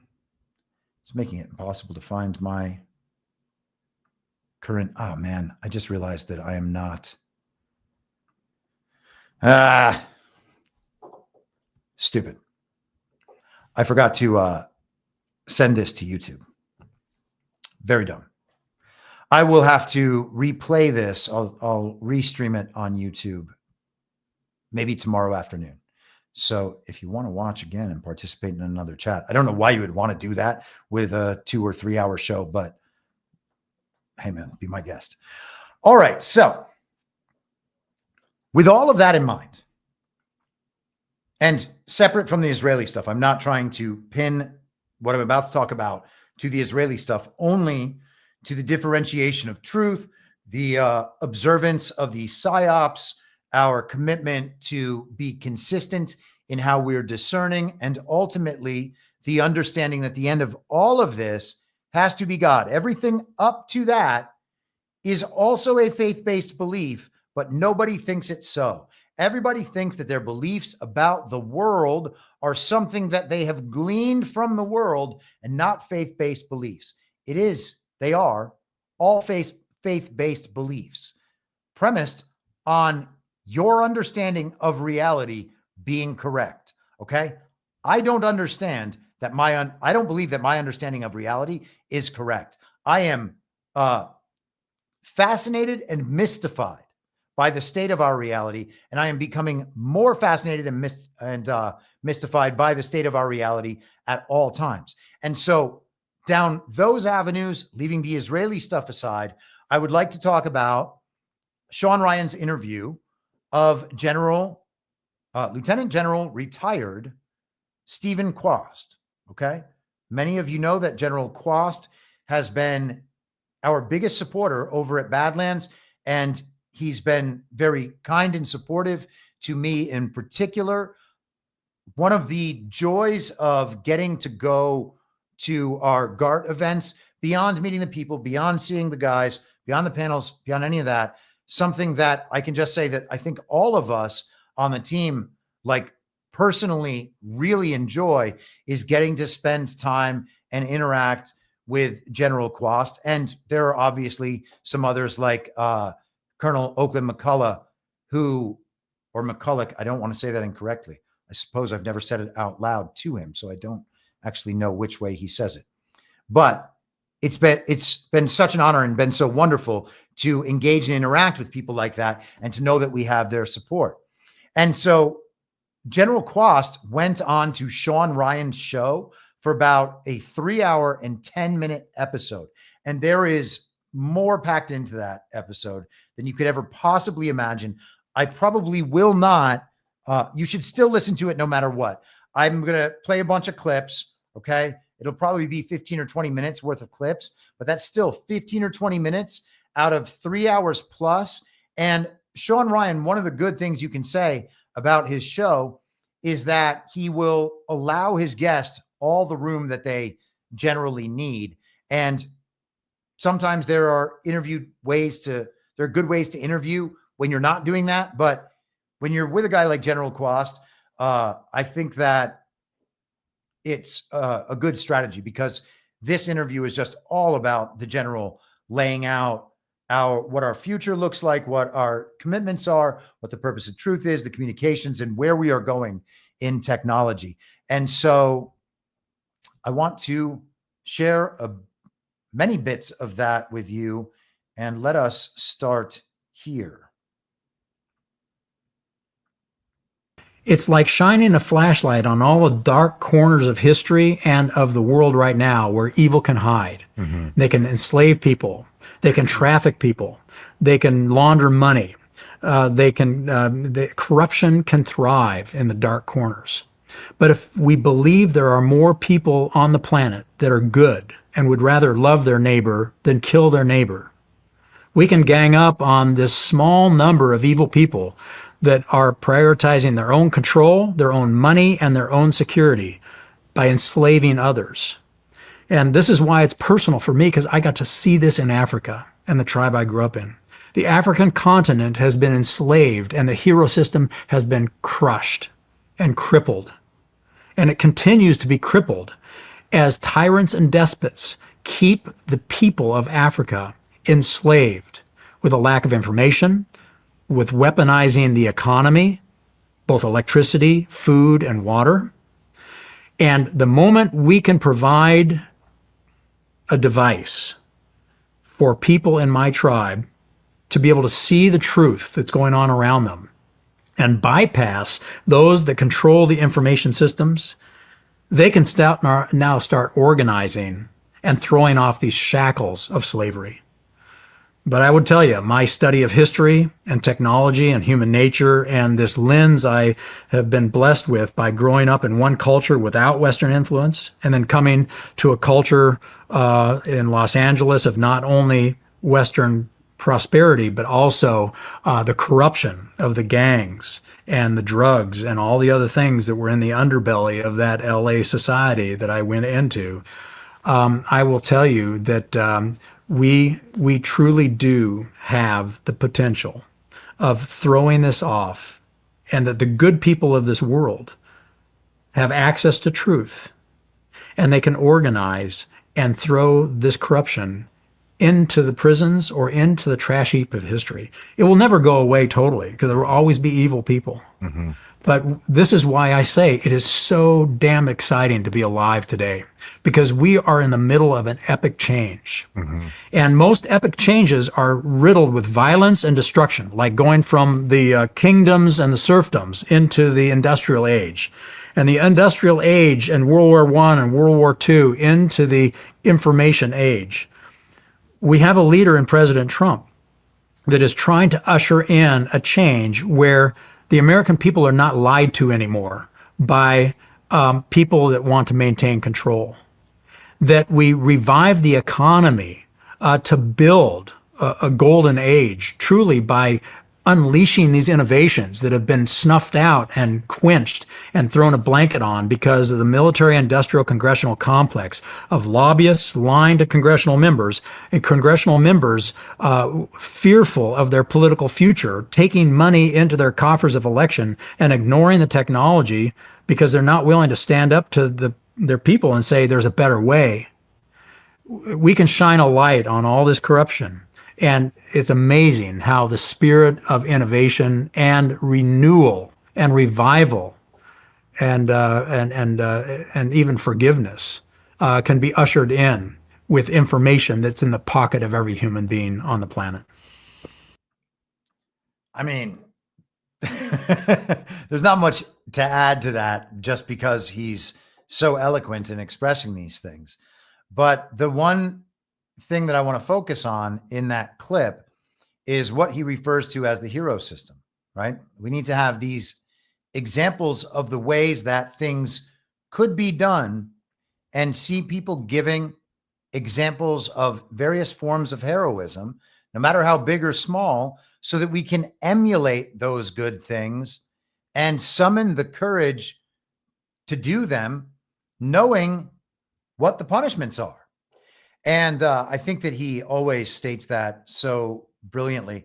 For those who don't know, General Kwast lived in many places over the course of his life, but he spent considerable time as a child in Africa. And as he said, you could hear him talking a bit about LA there as well. So he's experienced totally divergent cultures and seems to have learned many lifetimes worth knowledge about and wisdom about how culture operates and where we need to go. Let us continue with the clips here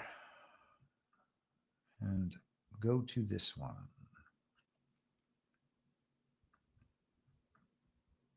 But there's another thing that goes on, and I have personal experience on this, and it's this sense of belonging. I mean, we are creatures that belong to one another. We are moral creatures that belong to God, and we belong to one another. That's why we have tribes, like the tribe I grew up in, and our loyalties to our sports team, to your unit.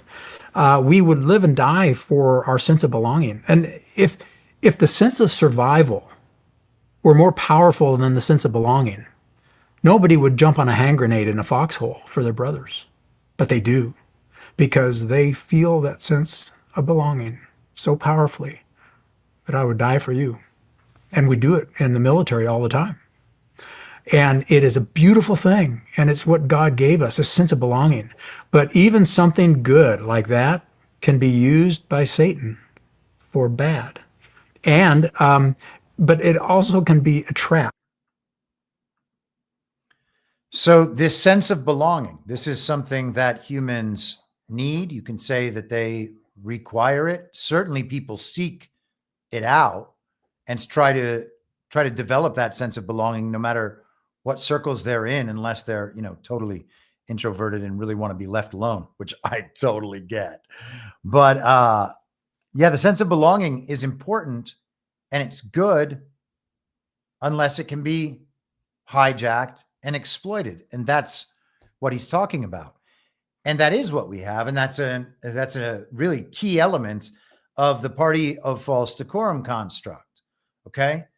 People are responding to social incentives. They want to feel that sense of belonging. Therefore, if you can figure out how to trigger them and influence them and manipulate them emotionally based on their ability to retain that sense of belonging, you can get people to act in pretty awful ways.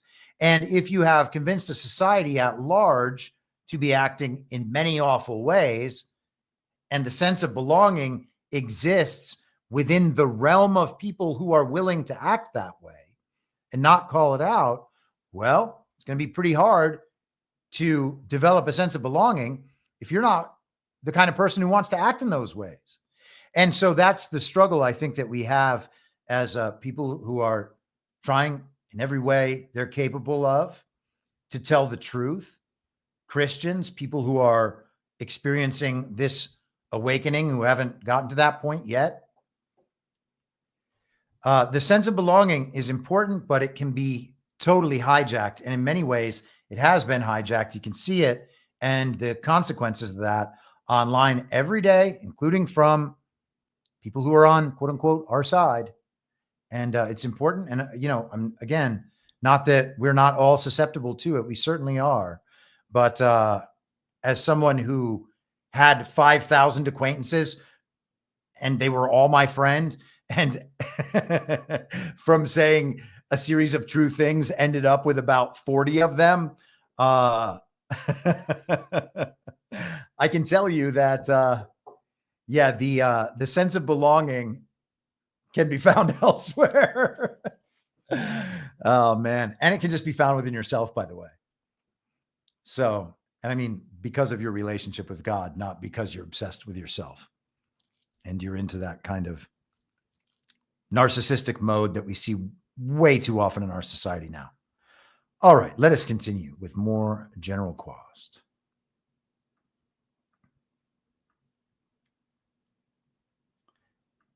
If I can just remember, there we are. So we talked about the hero system, and now General Kwast describes the hero. Nothing new under the sun, and everything is rooted in human nature. So if you understand human nature and culture and history and the lessons that have happened, as long as the history is true, that's another thing you have to work for, you can navigate a better future. But it requires this intellectual curiosity and aggressive learning, where you actually put in the time to study your history, and you triangulate truth with that too. You read history books written from different people in different perches around the world, different cultures around the world, to try to get after the bias that is written by the victors. Because the victors always write it, making themselves look like they are the heroes of the world, when in reality they may not have been totally. Mm-hmm. And you have to be honest with yourself about not wanting to be the hero of the story. Pausing for a second, and then we'll continue. But what he just described right there is the same phenomenon and dynamic that I was describing in an article that you can find on the Substack called The Sides of History. Okay. And we're going to talk about this a couple more times in his comments to come. Truth is the hero of the story. I mean, I'm just curious, how are you dealing with that, with what we just talked about? I mean, these are some pretty outlandish claims in your speech. I mean, and then I looked into your background and we were like, no, like this guy is 100% legit. But they are some outlandish claims that just go right over the top of people's heads. Yeah. And so, I mean, how do you deal with that, with everything that you're doing? The first thing is to, be humble enough to anchor yourself in the fact that the only person that matters is God. And if you don't have that, if you aren't grounded in the fact that you are moral, ethical, legal, honest, and God is your judge, and you can't lie to God, you can't deceive God, and then you surround yourself with people that keep you honest and keep you humble, where it's not about you. Okay, it's about God's will. It's about glorifying God, ultimately. That's that moral center, where our worldview is that there is a God, and that God loves us, and he asks us to love one another as much as he loves us. So if you have that as a grounding, you can weather all of this stuff. When I was at the senior level of command and supporting the Space Force as an astronautical engineer, and through my whole life watching this technology emerge and able to see the consequences of what this was going to mean for the art of peace, to have strength to prevail for American interests as the economy of space starts emerging, and then being considered a traitor because what is a fighter pilot doing talking about space? And the Air Force did not, just like the Army did not want an independent Air Force for the same reasons why the Air Force did not want a Space Force. And so, I was not welcome. And that's okay. That is the cost of innovation. And if you're not grounded in God, and look at Job in the Bible, even his family and his friends abandoned him, and all he had was God. And oftentimes Job was like, why are you doing this, God? And it was, he couldn't see this, but it was because an entire generation that was going to come after Job could see that as long as you cling to God, you can weather anything. You cannot torture me. You cannot torture you cannot do anything to me. You can never steal away my sense of value and worth for God. And I do this though, I could just shut up and be quiet and go along to get along, or just not be a part of the fray. But I truly believe that if the spirit of fighting for God's will is in us, God will usher in a new age. He will forgive us, and because God wants more people going to heaven. And if we are so corrupt as a human race that the game is up, then God will come home again and it'll be over. Mm-hmm. Okay. But if we can usher in a better future, the golden age, and I believe it's biblical, I think it's prophetic, more people will be in heaven, because more people will be born and will be prosperous, healthy, and secure. And we have the creativity. God has given us the brains to create our future, to build it. We don't have to be victims of other people building it. And this Constitution that America has is the best hope of humanity. And with my relationships across the globe, from my time in the military and the foreign countries that I became friends with, and my cultural understanding, having been raised in a different country, all the other countries of the world are just looking at America going, I hope President Trump succeeds, mm-hmm. because if he doesn't succeed, we're all screwed. Yeah. If he doesn't succeed, we're all screwed. Okay, what's the project? Ushering in the golden age. Part of the ushering in of the golden age is going to be the revelation of this new technology that allows us to communicate and transmit energy and the rest of it, okay? Because we are embracing, potentially, I think, a different reality, and understanding that our physical reality and that the world as we've known it throughout our lifetimes is not exactly right, okay? It's not exactly what we thought it was. Now, General Kwast, a lot of people have brought up to me that he's got some views about cosmology, for instance, the space stuff, that people might not align with, okay? And I get it. Some of the stuff about quantum computing and the rest of it, the idea that that's being done by science and technology, we talked about this on Wednesday in regard to Ether and 6G and the rest of these technologies that will be coming up. All these things are kind of part of the same whole. And it might just be a realization that our external reality is not what we thought it was before.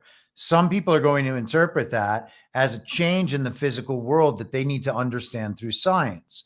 Some other people will interpret that as a change in our understanding of the physical world, which elicits a spiritual response in us and a new spiritual understanding. And I think that that's going to ultimately be key. But at the bottom of all of this, he says, the truth is the hero of the story.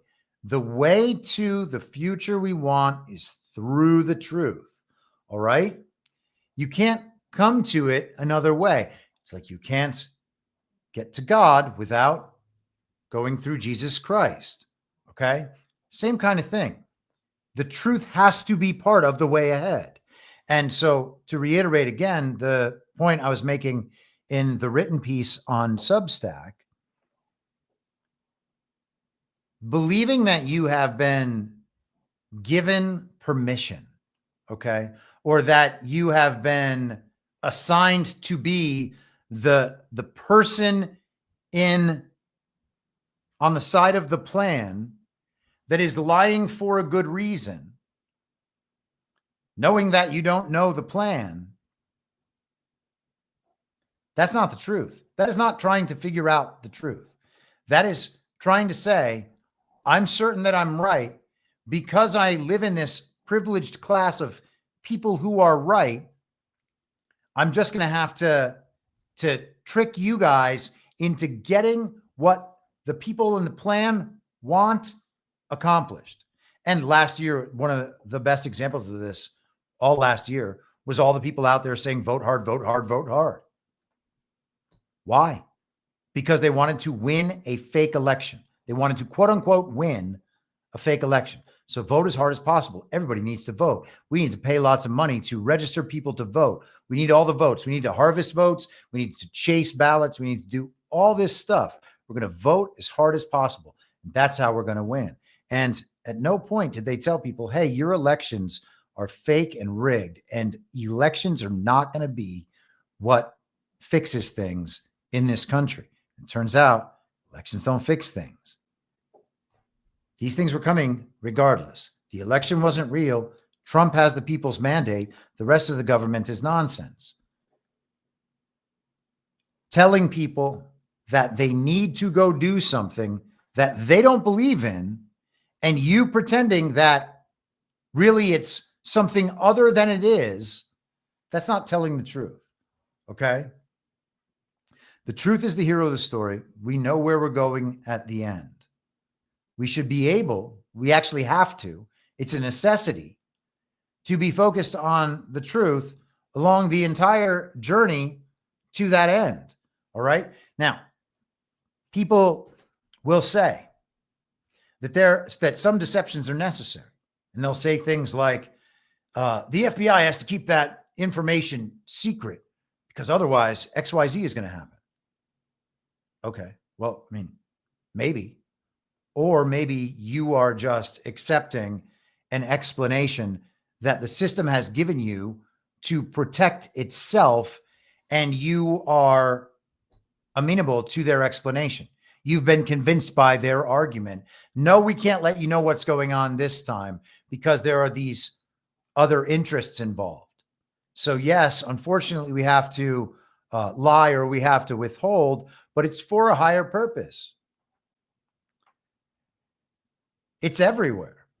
It's everywhere. Let's continue. I thought this is a little bit off the subject we were just talking about, but there's something very subtle here that General Kwast says that I don't want to miss. Ways of building a piece of technology that requires such low energy to still give you the information you need without having to be a slave to an outlet. Man. But that takes time because the investment in all of this technology that is in the pocket of every person takes time to evolve and then move into a marketplace that's new. Because you first need that new source of energy, And then people start buying different devices. You're also a disruptor. And that's dangerous. Oh, yeah. Yep.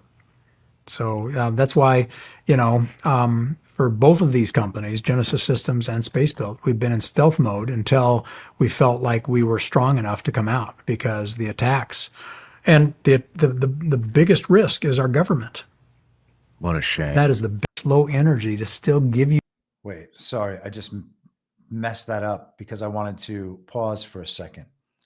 But he just said we've been in stealth mode and the U.S. government is their biggest adversary. Companies, Genesis Systems and Spacebuilt, we've been in stealth mode until we felt like we were strong enough to come out, because the attacks and the biggest risk is our government.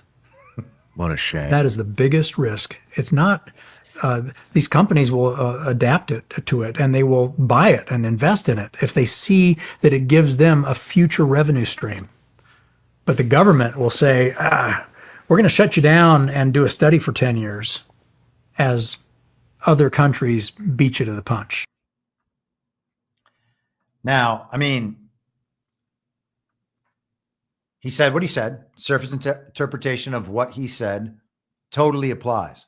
But I think that there is another kind of, I don't want to say metaphorical, but maybe that's the right word. Another way to look at that. They've been in stealth mode for a long time, developing all of these technologies. What does stealth mode mean? It means that other people don't know what they're doing. And gosh, man, he sounds like he's been kind of on the ground floor of this work for quite a long time. The company's been in stealth mode because of all the potential attacks. And the biggest risk is our own government to all that work. And yes, he's talking about business investments for technological developments and how we can get there. But again, we're talking about the two sides here. It's not how the regime describes them to us. It's good twin, evil twin, top down, centralized control over everything versus decentralized, fragmented, sovereign leaders and sovereign nations for sovereign people who try to be their own sovereigns. That is the contest. So he is clearly claiming the side of the decentralized and fragmented. And the opposition to that is the centralization and in the person of our government. Let us continue. Start by telling you what I think is the ultimate outcome of quantum for me. It is the evidence of God. And it's the evidence of the fact that we totally misunderstand and do not know even the beginnings of the complexity of the universe we live in. That God has created us with such infinite complexity, connected with the universe and our inner and our interior life, our relationship with God and with one another, that we are, again, we're like children crawling around, not even being aware of the world we're in. Einstein was, right when he said, this theory of relativity that I'm giving you is wrong, but it's the best I can do in my lifetime to at least explain a small sliver of what we observe in reality, but it's totally wrong. And we know that now. So having said that for me, this is the evidence of God, and it may explain a lot of the things that people see that they can't explain. Okay. And I'll just describe, in fact, something everybody can read if they want to be aggressive about learning about quantum. Read about quantum computing. Read about quantum sensing. Read about quantum communication. And here's what we observe. We don't know why this happens, and we don't know how it happens. Just think of a caveman, the first caveman that observed fire that started from electricity, from a lightning bolt. He didn't know how it happened. He didn't know why it happened, but he knew it happened. And he knew that There was something dangerous about that because it burned up the tree, but it gave him heat. And he was fascinated. How can I use this to make my life better? And look where we've come, okay? That's the stage we're at with quantum. It's like we have just seen a lightning bolt start a fire. And we can observe what's happening and some of the effects of that, but we have no clue why or how. So we are like children in our understanding of our reality. And it, again, is the ultimate mystery and remains a mystery. No matter how much the scientists tell us they've figured it out, it remains a mystery. And he notes the mysteriousness of it. Now, quantum is kind of a fraught term and has been over many years. It's kind of controversial. There is one school of thought that says all these people talking about quantum have no idea about quantum and don't know what they're talking about. And then, of course, there are the physicists and all the people who tell us this is what quantum is. It can do all these things. And General Kwast, I think, understands fully the positions of both sides. And he's talking about the quantum stuff. And I don't know if all of this should be taken literally or in some sense metaphorically, because we are, as I said, going to need an explanation for what our physical reality, for what the perception of our physical reality has become. Okay. We're going to have this shift in perception. We're going to realize this is not what we thought it was. What is it? Well, here's the scientific explanation for what's happening. This tells you a story about how the devices are going to be. They're going to communicate this way through this physics thing. And we're going to be able to do all of these extraordinary things that General Kwast describes throughout this interview. It's a lot. So if we are like children in our understanding, and we need to be communicated to as children so that we can be met where we are, is that a reason to use metaphor, to use narrative, to use euphemisms? And, you know, I think that there's some argument to be made for that. And that's not the same thing as not telling the truth. If you are eliciting a truth and meeting someone where they are so that they can understand the truth that you are telling, then maybe we have a different scenario. For instance, Jesus spoke in parables so that people could embrace the mystery of what he's saying and these kind of higher questions, and then engage through that story form. People are going to have different thoughts about that. I thought it was very interesting, though, that he's talking about the discovery of fire by cavemen as being roughly the same as the moment we are currently embracing, the moment that is quickly coming upon us. That is extraordinary. Continuing on, we have a few more clips of the general.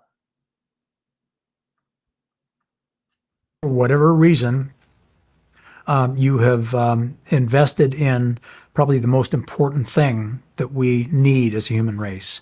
And I know that you're probably also bombarded with people trying to influence what you say and what you do and preventing you from telling the truth, or triangulating truth, as I like to say.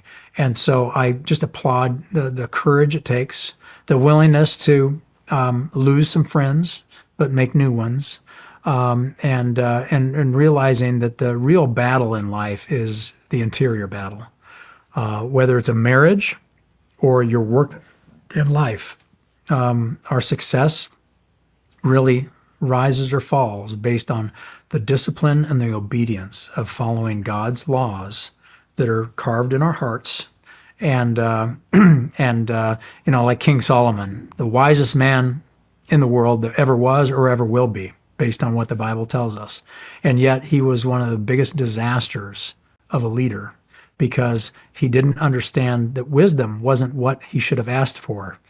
It was obedience to God's law. God's law.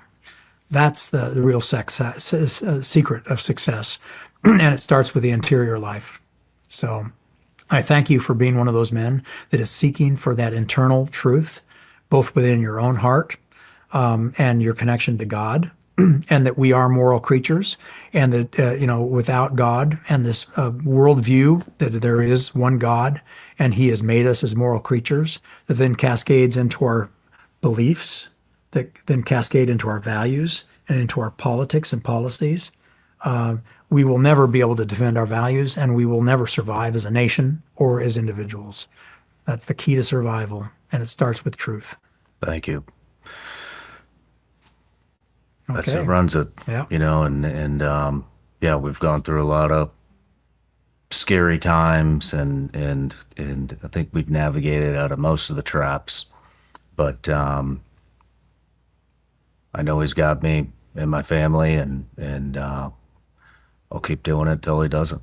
So, and I don't think that's going to happen. Yeah. But, well, we just don't know what God's will is.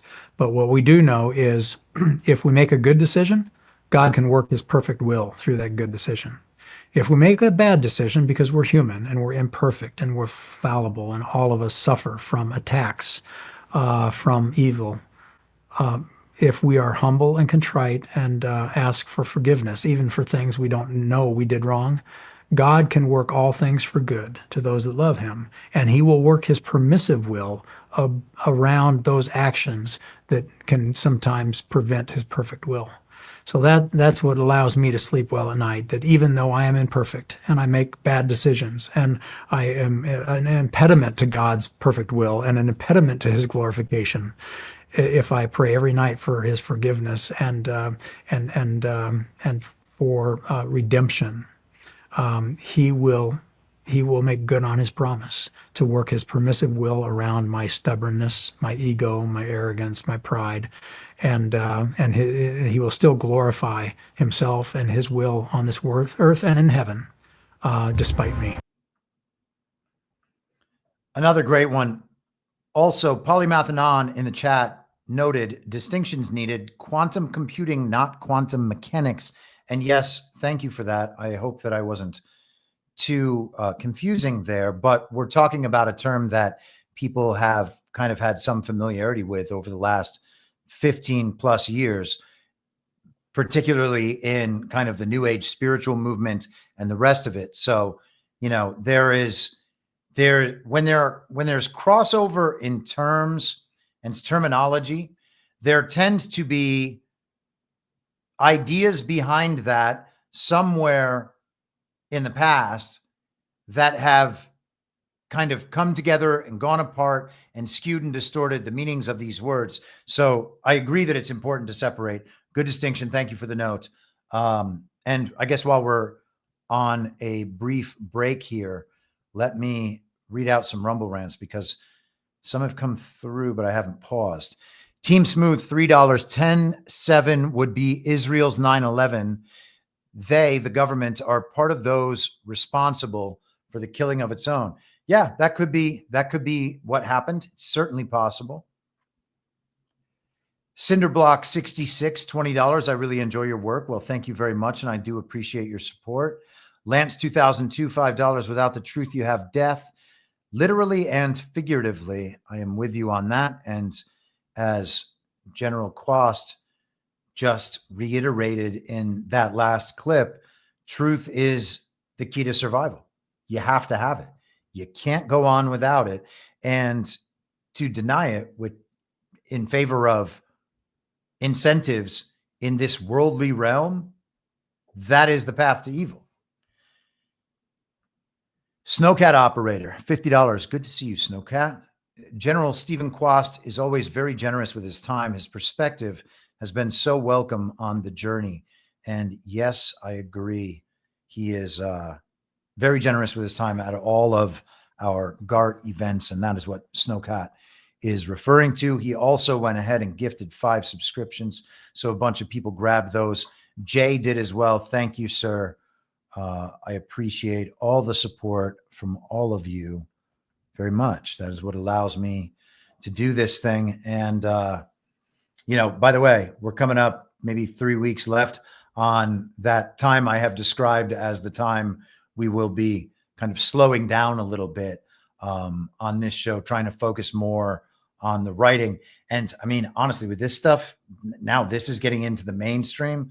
Like, I feel like we are reaching a point closer to that convergence. And then I think there'll be some adjustment and recalibrating after that point that we're going to have to do. So I'm going to, take some time to write that book, and then we will be back here.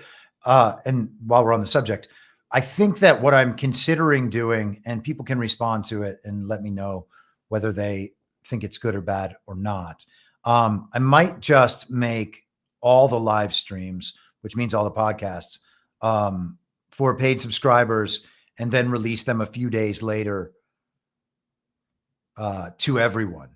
But they would only be initially available to paid subscribers, because I want to still try to, make sure that between the writing and whatever else, paid subscribers who have supported me for so long are getting what they signed up for.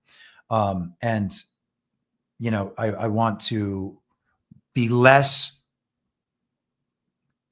I want to spend less time preparing for the show and then doing the show every day, so that I can focus on that project for a few months, so that I can actually have something to show for it at the end of it. And then we'll just take it as it comes. So let me know what you think of that idea, but let us continue here. And I'll just play it first. No need to preface. So many layers of this awakening for the global community that President Trump is ushering in, that I just beg that everybody, whether you are, no matter what your geopolitics are, or the politics you prescribe to, start reading, start learning, because the world is about to change in ways that are more dramatic than the people in 1898 that rode their horse to the field and lit their home with a candle experienced over 100 years. We're going to experience changes dramatically more consequential in lightning speed, like in the next few decades.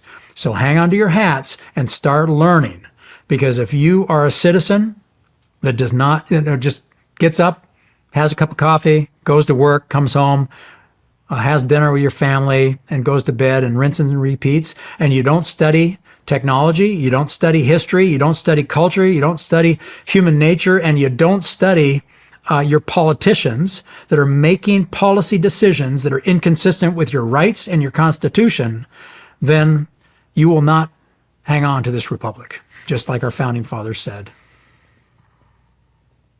Thank you. And that's what you're doing. Thank you. So keep doing it. I mean, this atom, quantum entanglement, I mean, that could mean there's another you. Oh, yeah. Doing the exact same thing. Again, we don't know. I mean, we can guess and we can project. And again, some of these writers, some of our storytellers, some of our creatives are people that live on the edge of reality more so than, I consider myself dumb enough to be happy.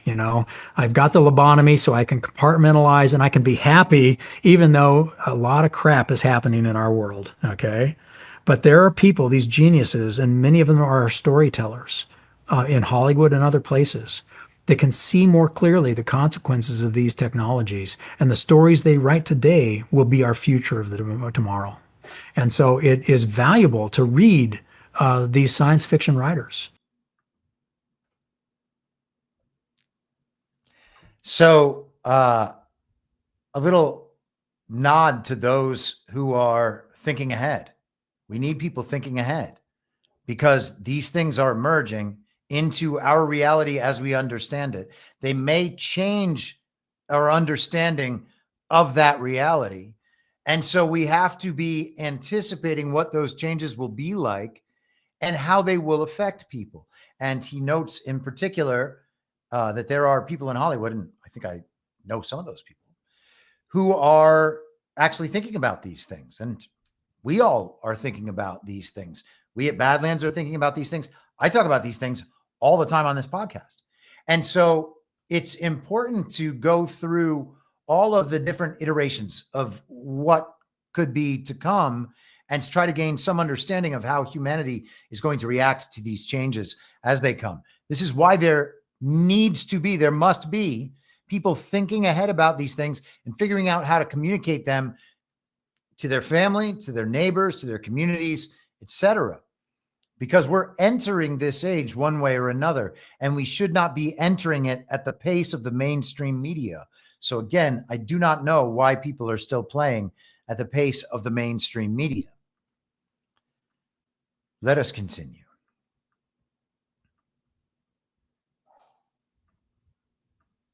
The brain and the mind can be so deceived, and we don't even realize it.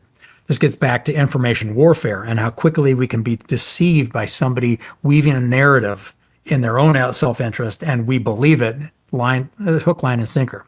So back to unexplained phenomenon. I believe that there are things out there we have seen and cannot explain. And I don't know whether it's quantum, that is this peek under the tent, that it is possible someday, once we figure it out, how to time travel and how people could come and visit us, but also prevent us from having the evidence that they visited us, or some people that may have visited us and the artifacts of their visit are somewhere, but it is so fearful to the people that might have it that they prevent us from seeing it. So all of those things could be true. I keep an open and humble mind about the fact, when we talked about quantum, that we now see evidence that we know so little about this universe that any arrogance or pride that says, I know physics or I know technology is a fool rushing in to your own demise. So I keep an open mind and a humble heart. And in this universe, as we're transitioning from the industrial age to the information age or the digital age or the networked age, whatever you want to call it, it's important for human beings to not believe anything they hear and only half of what they see physically, not a picture, okay? And even then, start investing in more time with other human beings and talking to people from different cultures, protecting different cultures, to believe different things, eat different food, wear different clothes, celebrate the differences, because as a human race, that is our lifeline. Talking to one another, discovering people that may be lying to you because they don't have a good heart, or they're deceived so dramatically, but triangulating truth through the human mind, the human heart, and the fact that we are communicating in a way face-to-face you cannot do over Zoom. Mm-hmm. It is not good enough. And the more we fall into this trap of not being physically together, the more we lose about the unseen connections we have with one another that God has created, and the more we can be deceived. That's quite a lot about deception. He said if we refuse to learn about these things, then we would be fools rushing to our demise.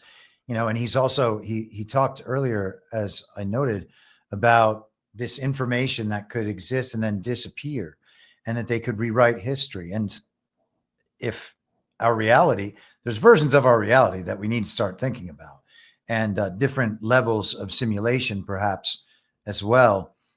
We talked about simulacra and simulation with Jean Baudrillard, and how the belief is essentially that our world is constructed of all these symbolic representations of things that have no true connection to the ultimate thing itself. Okay, so there's that version where our reality is a simulation of something that we don't even understand in the first place as the, underlying construct or underlying concept. There's that version. And then there's the version that we're just all in some computer program, some video game, some like truly digital representation a la the Matrix. And I don't know if that's the worst idea. A lot of people really push back against that because I think they believe that it makes us feel too small and too insignificant somehow. I don't know if that's true. There are plenty of people right now, the people who believe the most in the science, who think that we are actually totally small, infinitesimally small and insignificant. We are specks of dust on this tiny blue ball drifting somewhere in a totally senseless and limitless, but also expanding universe. If that's our reality, then something about that reality is not real, so even if those people turn out right, they're going to be wrong. But the point is that that reality as we understand it is shifting.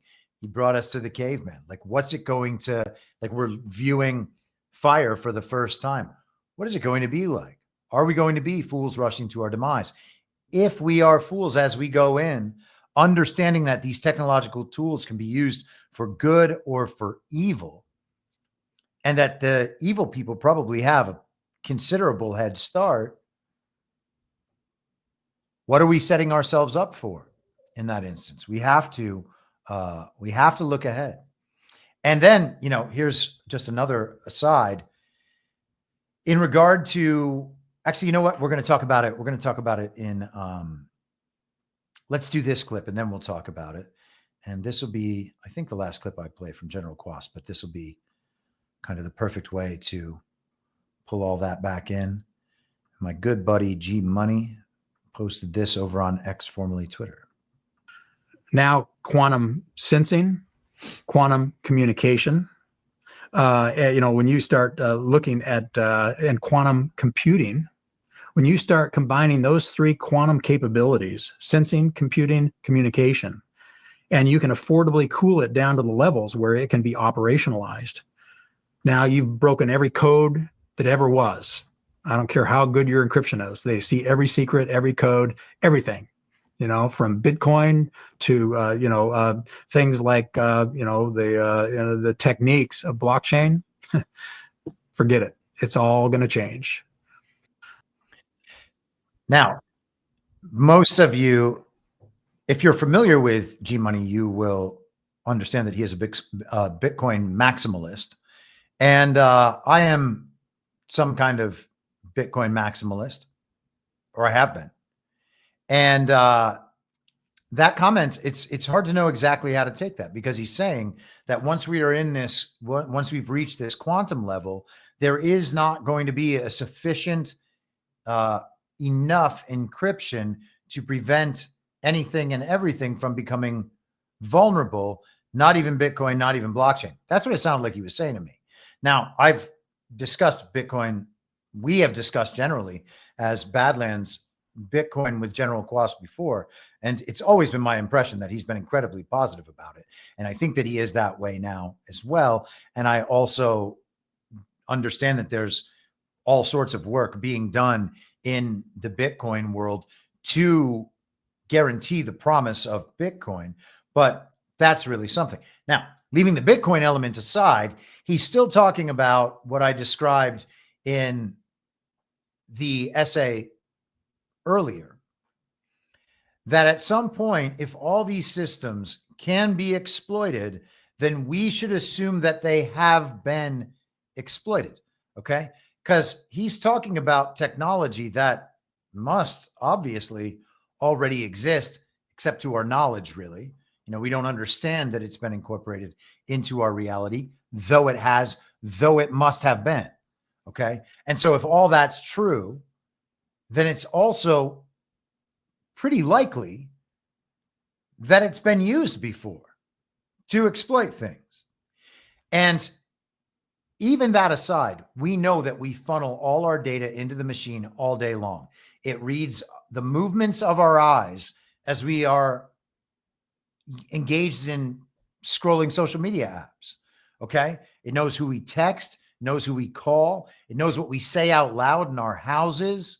It compiles all these things. It knows where we go, compiles all these things, and it has our medical information, our banking information, all of that into one file on us. Okay. All the things we've ever said, all the things that we've said in anger, the things we've said in jest, doesn't matter. They're just things we've said. Is that thing you said a joke, Were you just being angry there and it's not how you really felt? It doesn't matter. It's part of the written record of who you are. Okay. And so if everything is exploited, then we can at least understand there's a possibility that it will eventually be all that information will be collected and then released. The information itself will be exploited to cause societal chaos, potentially societal breakdown when everyone's private information is finally out there. You don't have a good marriage. You don't have good friendships. You're not actually doing your job at work, whatever it might be. If all the information's out there, people are going to find out about it. And if they want, if they look, and he actually kind of addressed that at one point, good people won't want to look. Okay. So it'll be bad people taking advantage of other people who they've deemed to be bad. The only way out of that is by getting right with yourself and right with God. That's the only thing that can protect you from what's to come, if that is part of what's to come. And I suspect that it is. So I will ask in the future for him to clarify those comments a little bit when it comes to Bitcoin, whether he was asserting that that too would be exploitable. I don't want to assume that's what he's saying, but leaving all of that aside, there's still this other issue where we exist in some sense within the machine, and the machine often knows us better than we know ourselves. Okay. That's an important and very strange dynamic in reality, but it's also important and strange spiritually as well, because as we've talked about many times, that is then the machine becoming the false god of this material reality, omniscience, omnipresence, omnipotence, right? It's all seeing and knowing, it's everywhere, and it's all powerful. The machine is not going to have all of those characteristics, but it's a pretty good approximation. And it's certainly not going to have the human spark of ingenuity and that thing which makes us like God. Okay. That's what the machine doesn't have access to. And we've talked about that for a long time. And Kwast, General Kwast does go into that in some length. I'm not sure if I played the clip now that we're through all of these. But the idea here being that the reality is changing. Now, before we get into some more about that, Trump today at the White House was signing an executive action to deal with nuclear energy. So there are a couple of clips from that. Let me make sure that I am selecting the correct one here. Oh, I was almost going to mess it up. Here we go. Sure, I'll just add to that before going to Will. Energy security is national security. If we don't have reliable energy for our basing, for our troops, whether forward deployed or domestically, we're vulnerable. So by having small modular nuclear capabilities, which are rapidly being fielded, that we can use on our bases here and around the world, we're creating an environment where if things happen elsewhere, the military can be relied upon. Also, we're including artificial intelligence into everything we do. If we don't, we're not fast enough. We're not keeping up with adversaries. You need the energy to fuel it. Nuclear is a huge part of that, modular or otherwise. So we're going to have the lights on and AI operating when others do not, faster than everybody else because of nuclear capability. So this is a big game changer for us as well. And we're also talking about the big plants, the very, very big, the biggest. We're going to be doing them also, but we're going to start off a little bit. I think our focus today is the smaller module, but included in this group, we're also doing big plants where needed. They won't be needed too much, but they'll literally be able to do it in an entire state.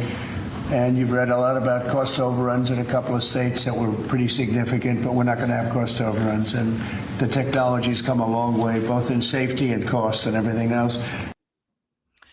So he's talking about small nuclear reactors and putting these everywhere. General Kwast was just talking about that for big chunks of that interview with Shawn Ryan. Now, I clipped what I clipped for the purposes of this show and what I found interesting, particularly in the subject that we've been discussing today. But there's a long explanation about what we're going to do to supply energy. And they are going to be capturing energy from the sun, not with solar panels, and then distributing it all over the world. If the vision that he describes is going to be put in place, it entirely changes the way the world gets energy. That's about as big a change as I think you could imagine. I mean, that is just crucial in every aspect of our lives. And if it becomes abundant and free or near free, different ballgame. Okay. I think I have one more clip. Oh, just Trump discussing during the signing. Relates to the issue that Secretary Hegseth was speaking to, which is the need for incredible amounts of power at defense installations and also in AI-focused installations. What this executive order will do is speed up the approval and adoption process for specialized nuclear reactors at these sorts of sites. It also involves the Department of Energy making available the necessary fuel stock. It also creates a special envoy position and a strategy around nuclear technology export. The idea being that we can grow American industry on the back of foreign purchasers who are interested in this sort of technology as well. I'm just thinking, as you're saying that, I just sent, what about auto pens? Could I use an auto pen? What did Biden do? Did he have an auto pen at the desk? Nuclear powered. No, he didn't do events like that. He used nuclear power. You know, he didn't do events like this, I guess. That's all right. Otherwise, you know. You walk into the other side of the room, have an auto pen sign, right? Here it is. It's phase one. Very big phase, very important phase.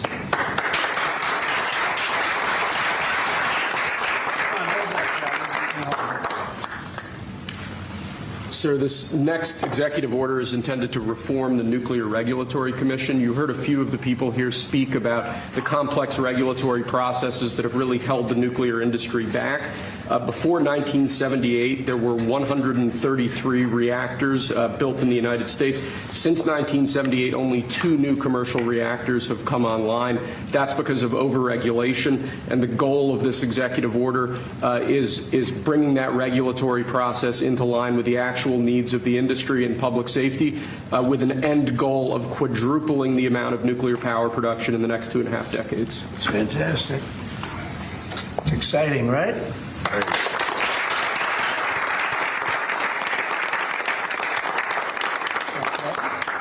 There you go.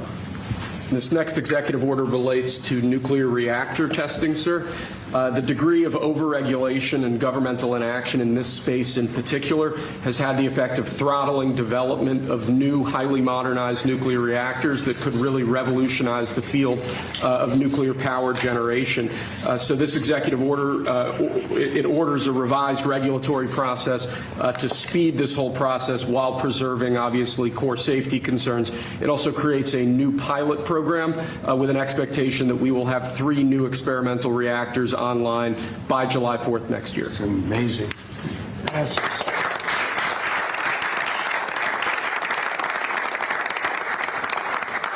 okay, come on. And lastly, sir, we have an executive order on reinvigorating the nuclear industrial base. There are a number of core issues here, including the issue with fuel feedstock that one of the speakers mentioned before. This executive order, among other actions, includes an invocation of the Defense Production Act in order to spur a closer collaboration with private industry to ensure that we have the fuel supplies we need for a modernized nuclear energy sector. In addition to that, it includes crucial provisions relating to the development of a nuclear energy sector workforce and a number of other key building blocks to the overall nuclear industry that we're trying to spur here. Great. Thank you.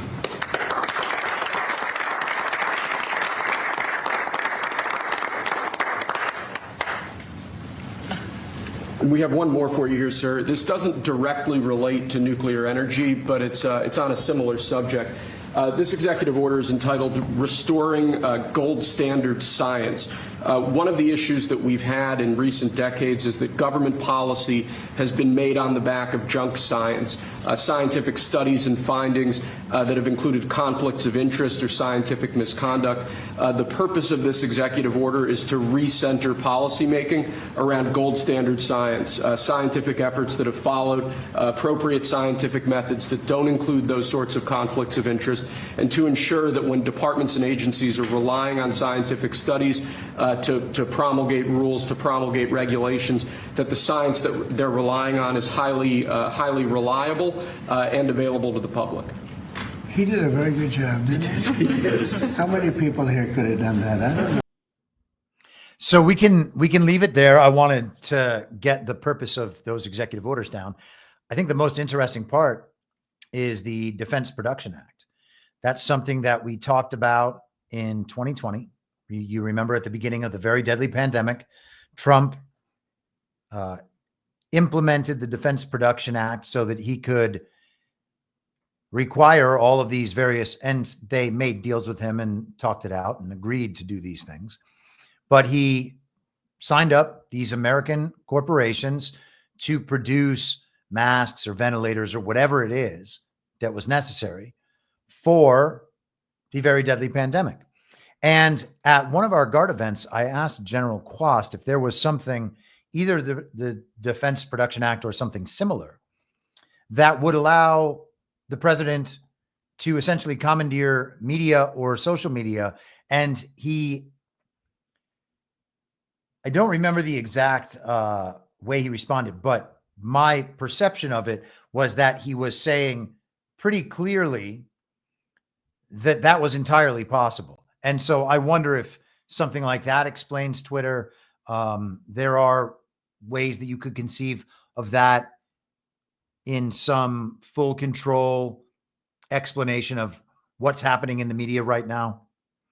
We shall find out, or not one day. But anyhow, the Defense Production Act, the president can require businesses to accept and prioritize government contracts for materials and services for national defense. It can override existing commercial contracts. So that's a big one right there. That means you can essentially just consign these companies to work for the government. Is that a deprivatization that will be followed by a reprivatization? I would suggest that it might be, and we'll have to see examples of that in the future. The government can incentivize or subsidize industry. In declared emergencies, the DPA allows control over distribution of materials, price stabilization, and anti-hoarding measures. The law enables companies to cooperate with each other and the government in ways that might otherwise violate antitrust laws, to coordinate critical supply chains during crises. And under modern amendments, it also helps monitor and block foreign investment in U.S. companies that may impact national security. So the Defense Production Act gives the president a number of powers.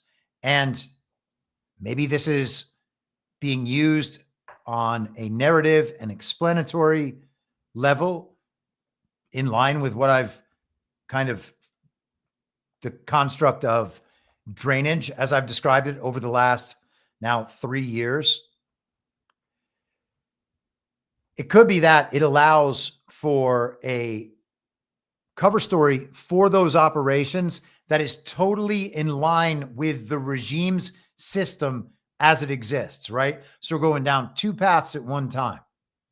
We have the reality prime path, the original Constitution, that base layer of everything. And then we have the abstraction, the false reality layer, the Constitution and the government as we've come to know it throughout our lifetimes, the way that mainstream America still believes it exists. So Trump's actions have to be sound in both areas, down both paths. All right. And I think that that's what we're seeing here. It could only be that these companies are being just straight up seized, later to be reprivatized. And because we have this other thing, and because people aren't going to understand the reality prime base layer of any of this, there's going to be this narrative layer over it to meet them where they are, to communicate the key aspects of what's happening. And I think that we can see more of that emerging.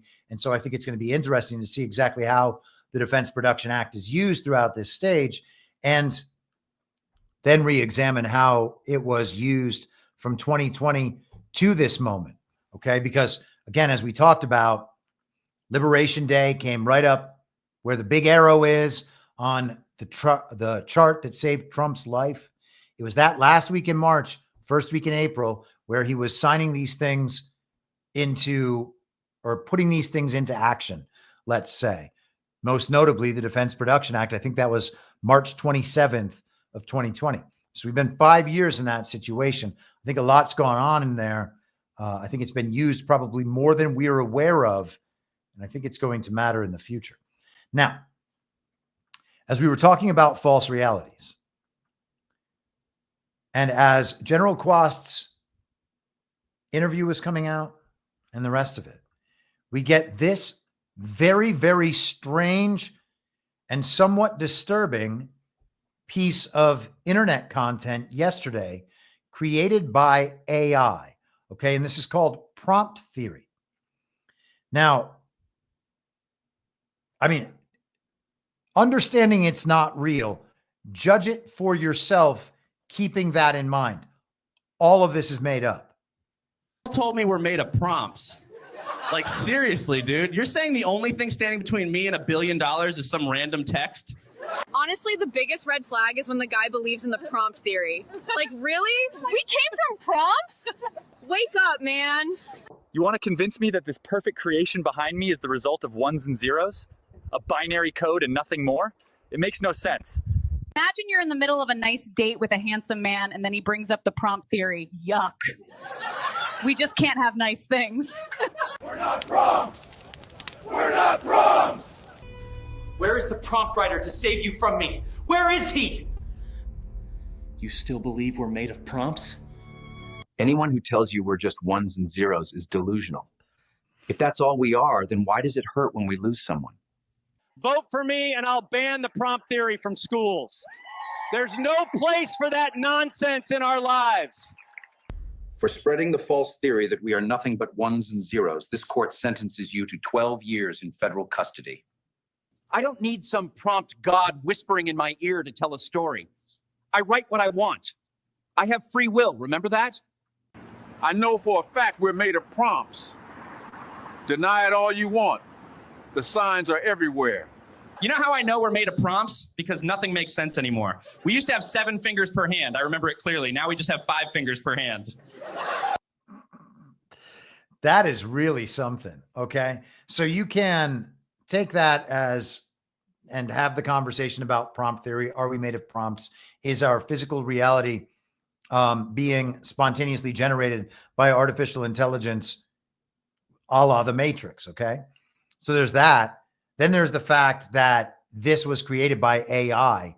So this itself is showing you that you don't have the ability to differentiate between your physical reality as you understand it and this that has been created totally by prompts. And so at some point it starts to converge in some very strange ways.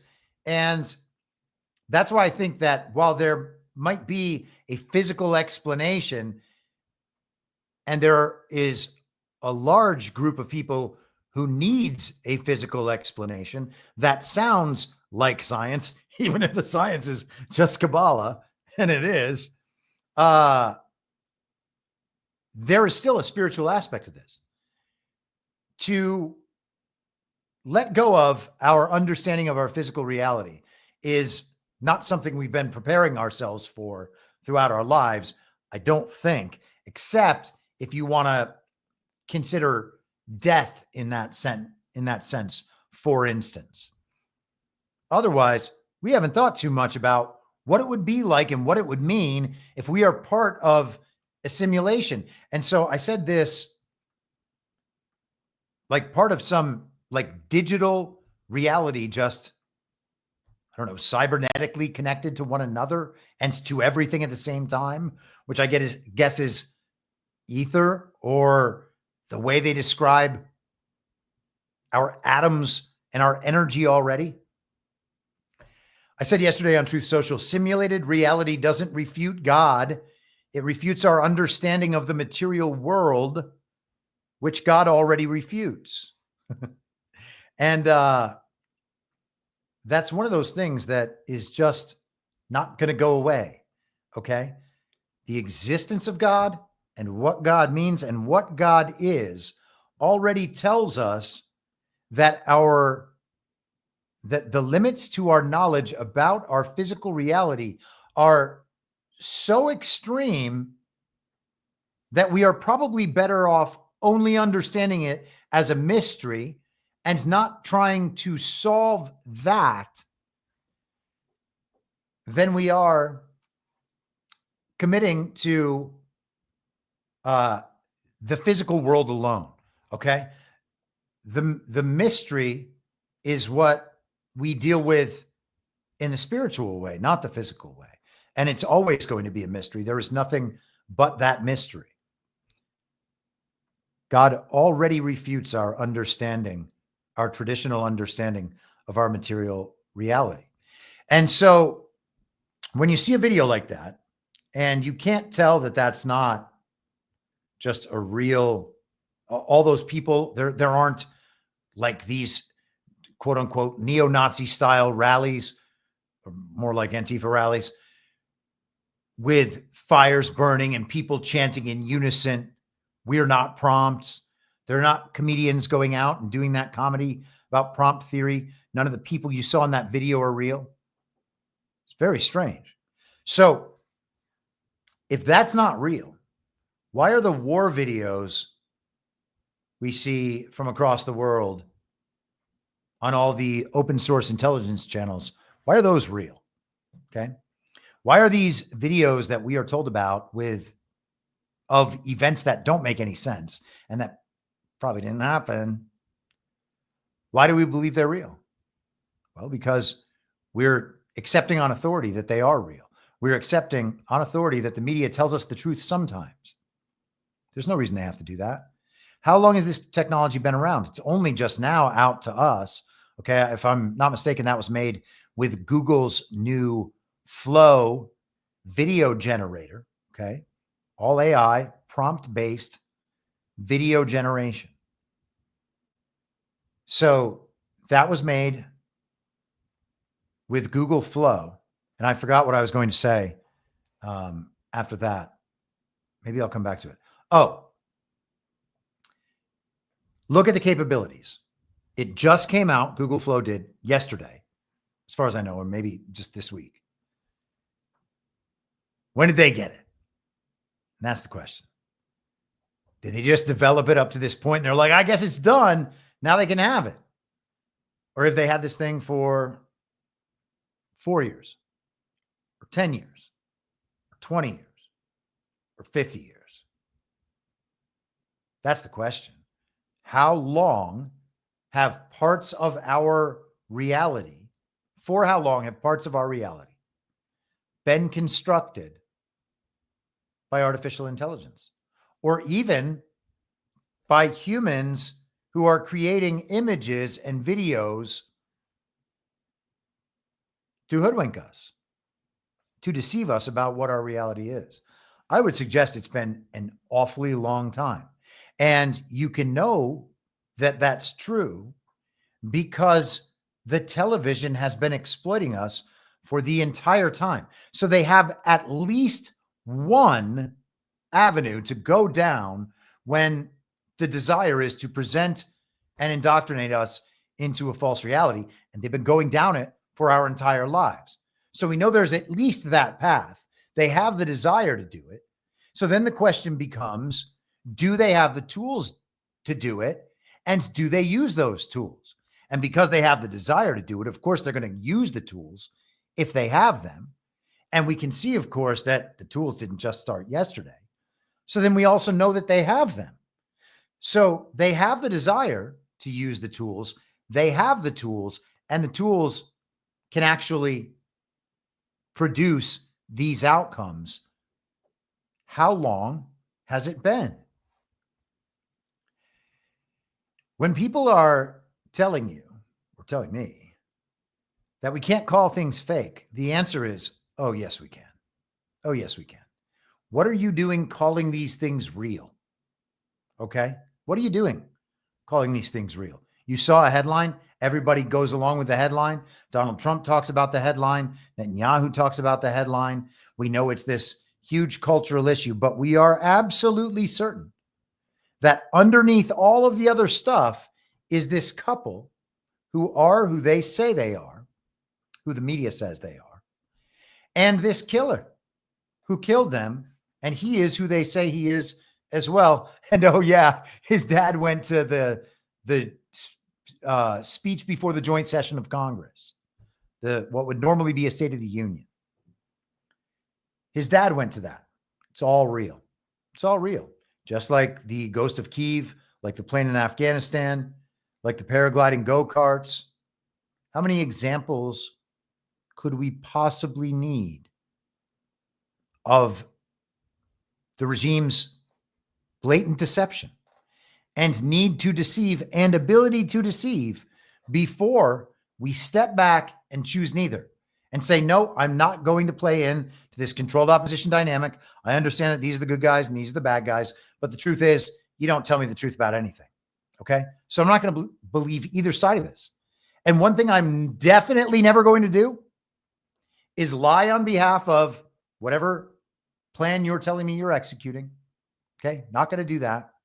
And I'm not going to ever commit myself to your ability to commit atrocities in order to avoid what you tell me, you liar, is a greater atrocity. I will never allow myself to be put in that position. And none of you should either. The point is not being hoodwinked at all. Okay? Take a pause for just a second here. Are we going to, I have a few more things here. I guess we should try to go ahead and get to them. I hope that they will be additive. I hope that I am not making this like the third Lord of the Rings movie where the perfect ending already happened and we need to have 3 more endings. Starborn 01, $5. Chris, what's the stuff that G Money is talking about? The sun expanding. Does Kwast talk about this or just Musk? I am not exactly sure. I would suggest you ask him. I do not believe that our planet is dying and that we need to get off this planet and we're all going to go establish a community on Mars and that's what's going to save us. All that stuff is so silly to me. Okay. The universe expanding is nonsense. If it's infinite, if it's already infinite, how's it expanding? What in the world are we talking about? The rest of the space bullshit, the outer space bullshit. And I think it's important to differentiate between the stories we've been told about what outer space is and what space is inside our earthly realm. Okay. Because they're not the same thing. And it's entirely possible to be working in one of those without it being the thing described to as outer space. All right. So I don't think that some people's denial of the cosmology as it's relayed to us is accurate. I think that people go too far in that, but I see no reason whatsoever to believe that the one subject they told us the truth about is the state of our reality.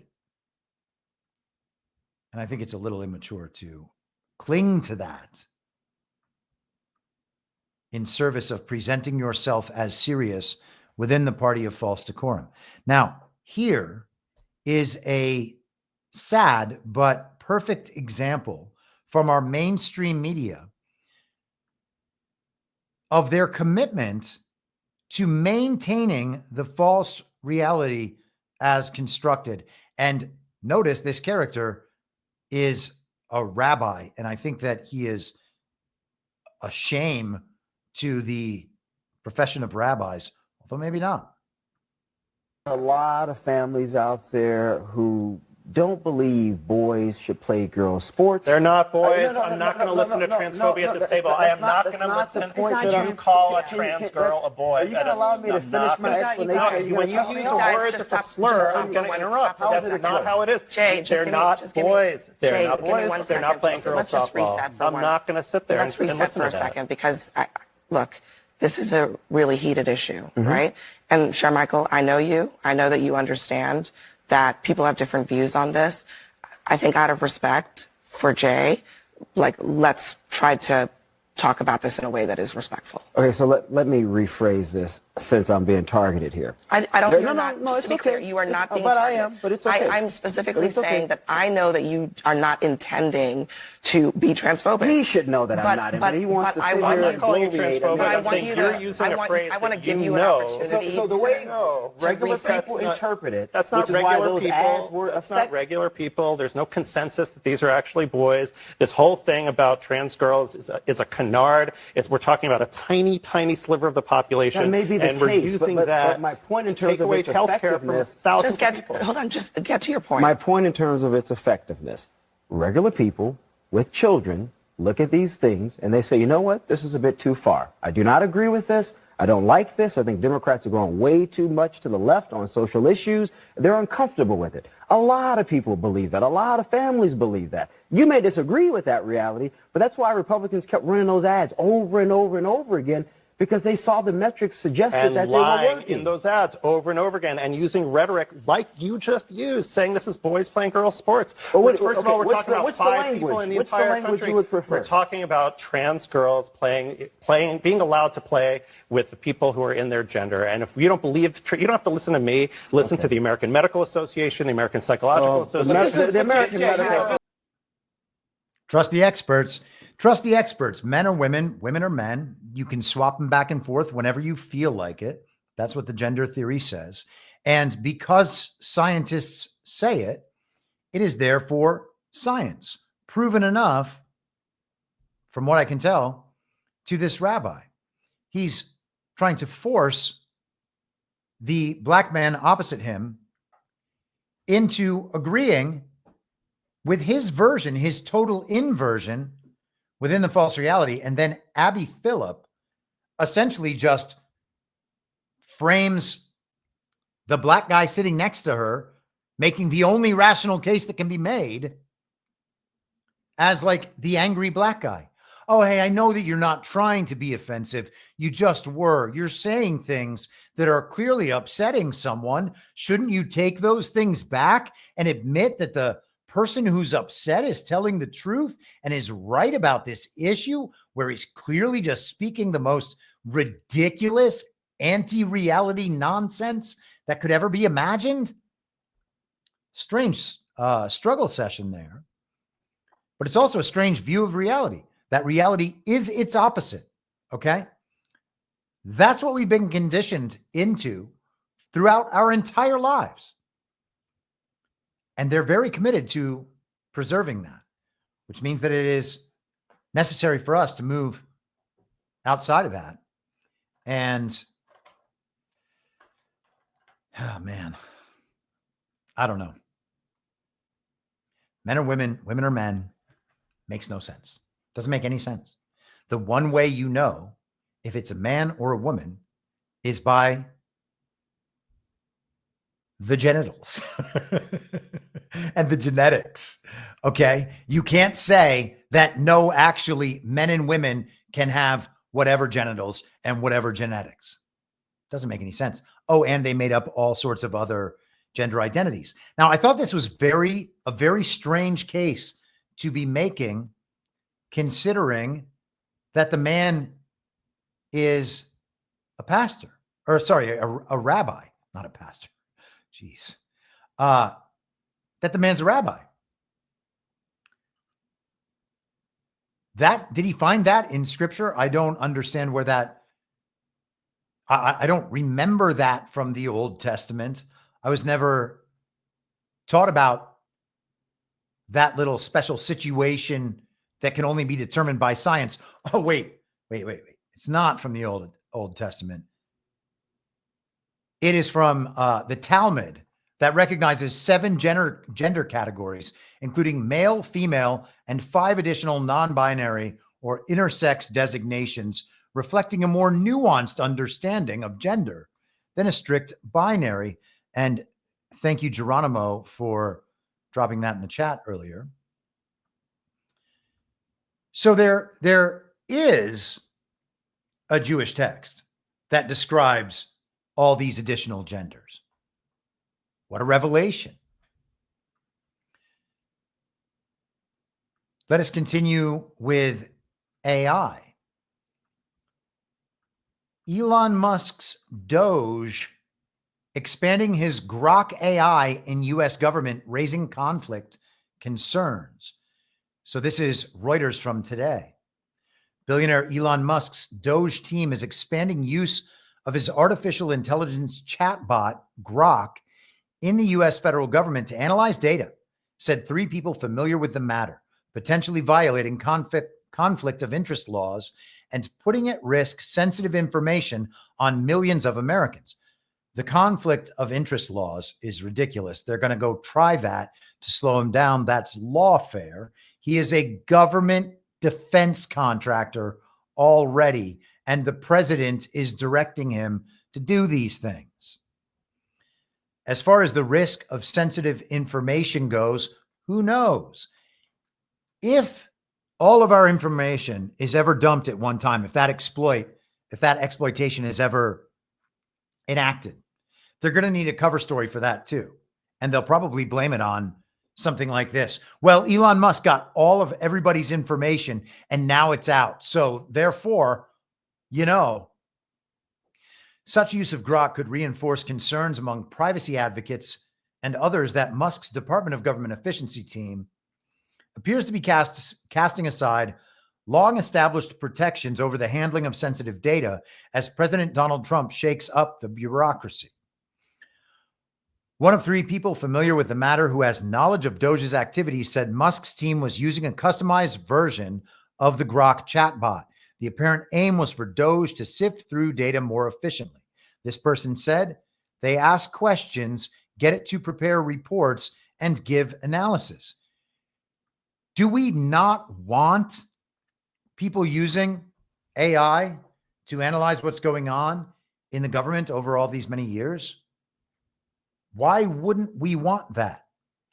And of course, again, with AI always, it's got to be verified. So if we find the AI making all of these claims, well, then we need to know what the claims are based on and we want to see the evidence. All of that can still be done. But the AI gives you a massive head start. It gives you the ability to analyze volumes of information that you couldn't otherwise analyze. And that's important.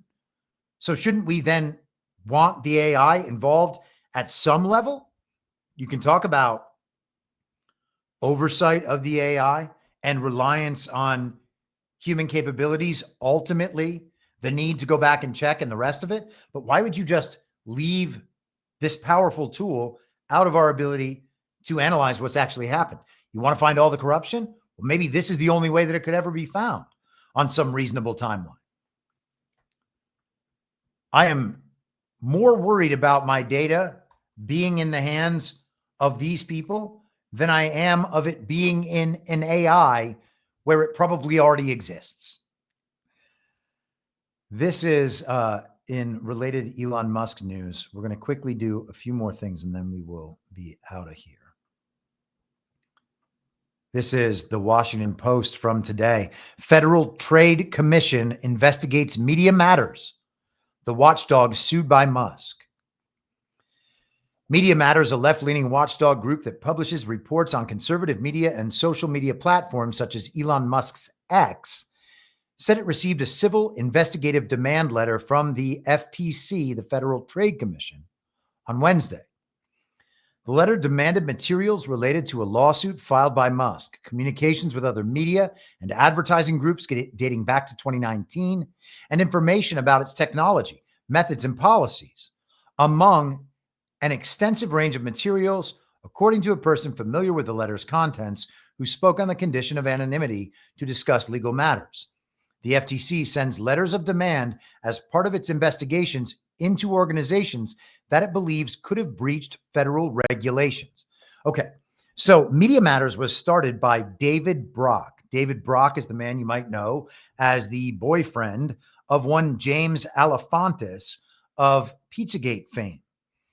David Brock also is in the activist community and was the person responsible for writing the report about how to go after the Republican majority in Congress beginning in 2023 to thwart their efforts to hold the Biden regime accountable. Okay. And Media Matters is the organization that worked with the Anti-Defamation League and others a couple of years ago. That's what this lawsuit is about. They worked with these outside organizations to manipulate the X algorithm into showing pro-Nazi content, or I can't remember exactly what they called it, next to the ads of major corporations, so that those advertisers could then be reached out to and leveraged, because ADL was already doing that with the advertisers that were still on X, formerly Twitter, while it was Twitter back in that day. They were going after the company so that they could remove the advertisers so that they would not be able to support themselves. And by that, I mean Twitter would not be able to support itself financially. Media Matters was sued by Musk, a billionaire and close ally of President Donald Trump, after it published a report in November 2023 that showed mainstream advertisements appearing beside, I should have just gotten to this part, pro-Nazi content on his site. Companies such as Apple and Disney suspended their advertising on X after the Media Matters report was published. So now they're going to have to give all their information over to investigators from the Federal Trade Commission. And at that point, we might get to see who all the people and the organizations were who were working with Media Matters. That'll be very interesting because, you know, we've been targeted by Media Matters before. And there's some reason to believe, at least, that there are organizations and people who represent themselves as conservatives and even MAGA who also have relationships with Media Matters. And so it's going to be great to see all that. Hopefully we'll see that in the future. I would love to get to the very bottom of all of it. Snowcat operator in the chat, $5. This is bonkers. It shows it twice. So doubly, this is bonkers and, or bonkas. And I can't, I'm not sure if you mean bonkers or this kind of bonker.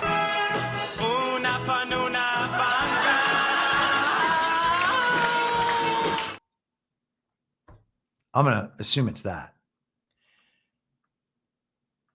One more story and then one more story with a couple of pieces, and then we will go ahead and wrap this up and close it down. Let me see if I can just find one more piece of this that has figured out a way to elude me or evade me or whatever it is doing. We're just going to, oh, there we are. That's all I needed. Okay. The hold for processing is over. Harvard sues Trump administration over international enrollment block. And this was updated this afternoon. Harvard, this is from the Harvard Crimson, by the way. Harvard sued the Trump administration Friday morning and filed a temporary restraining order shortly after, to stop the Department of Homeland Security from revoking its certification to enroll international students. In the 72-page suit, Harvard accused the DHS of carrying out an unprecedented and retaliatory act that threatens to upend the lives of thousands of students just days before graduation. More than 7,000 students study at Harvard on a visa. The Harvard president wrote that it's unlawful and unwarranted. He said it imperils the future of thousands of students and scholars across Harvard and serves as a warning to countless others at colleges and universities throughout the country who have come to America to pursue their education and fulfill their dreams. The legal maneuver comes less than 24 hours after the DHS informed Harvard it was no longer certified under the Student and Exchange Visitor Program, a designation the university has held without interruption for more than 70 years over allegations of campus anti-Semitism and race-based discrimination. Hours after the lawsuit was filed, a federal judge granted Harvard's request for a temporary restraining order. And so the federal judge has sided with Harvard, and we'll get to that in just a second. But racial discrimination at Harvard, 100%.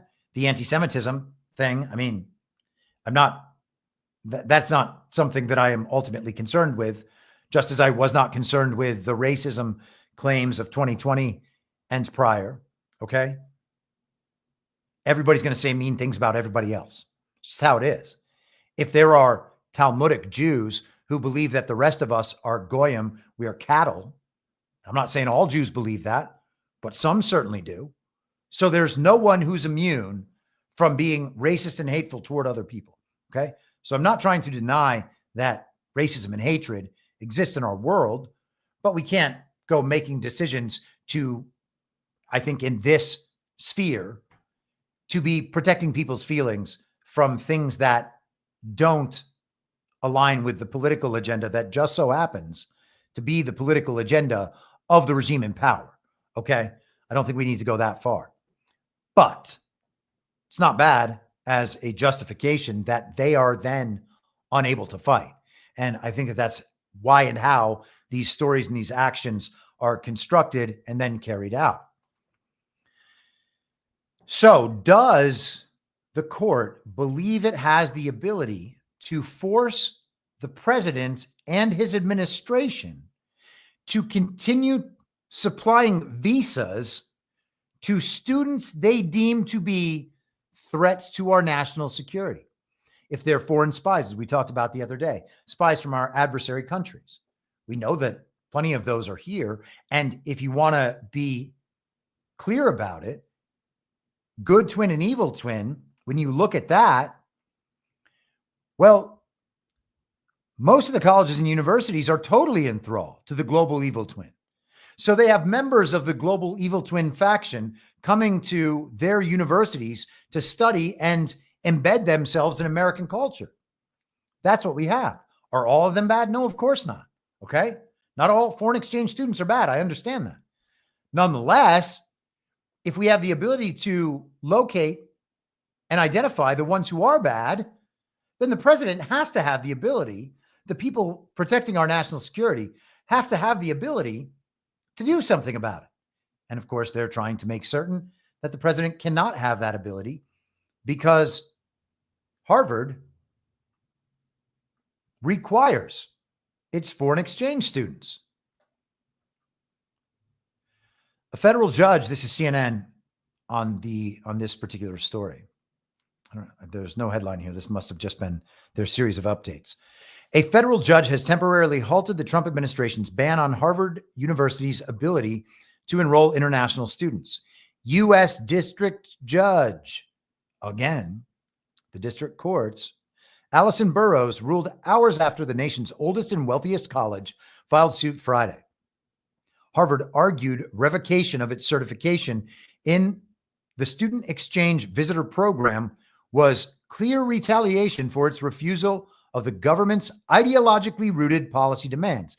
And recall that all of their federal funding has always been dependent on them supporting the government's ideological demands, except when it's Trump, okay?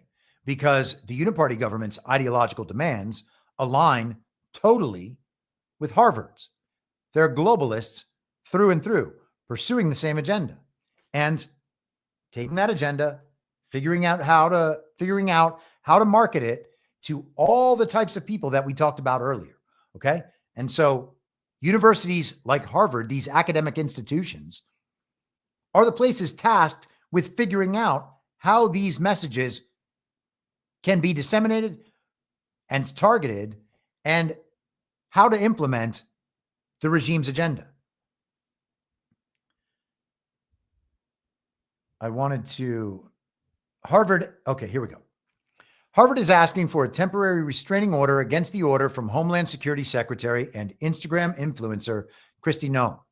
Effective immediately, countless academic programs, research laboratories, clinics, and courses supported by Harvard's F1 and J1 visa students have been thrown into disarray, the motion says.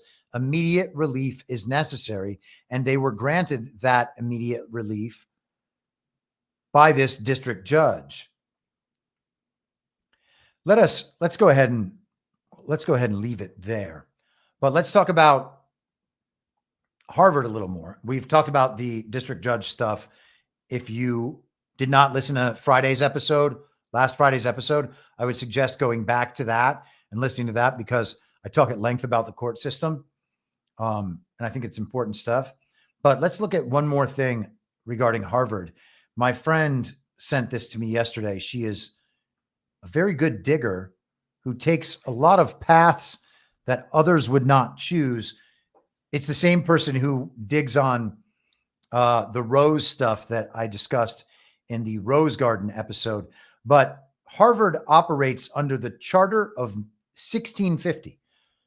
That's how old Harvard is. The Harvard Charter of 1650 is the foundational legal document that established the governance structure of Harvard College, now Harvard University. Granted by the Great and General Court of the Massachusetts Bay Colony, it remains one of the oldest corporate charters still in use in the United States. The charter created the President and Fellows of Harvard College as a corporate body with perpetual succession. The body is often referred to as the Harvard Corporation. The corporation consists of the president of the college, 5 fellows initially, a treasurer, and a treasurer. I guess that's the end of the list there. This group holds authority over the administration of the college, its property, and the selection of future members of the corporation. The corporation was granted the ability to own property, manage finances, make bylaws, appoint officers and teachers, and govern the affairs of the college. And they talked about training clergy and the rest of it. But give me just a second. I'm pretty sure that there is an international element to that. I just want to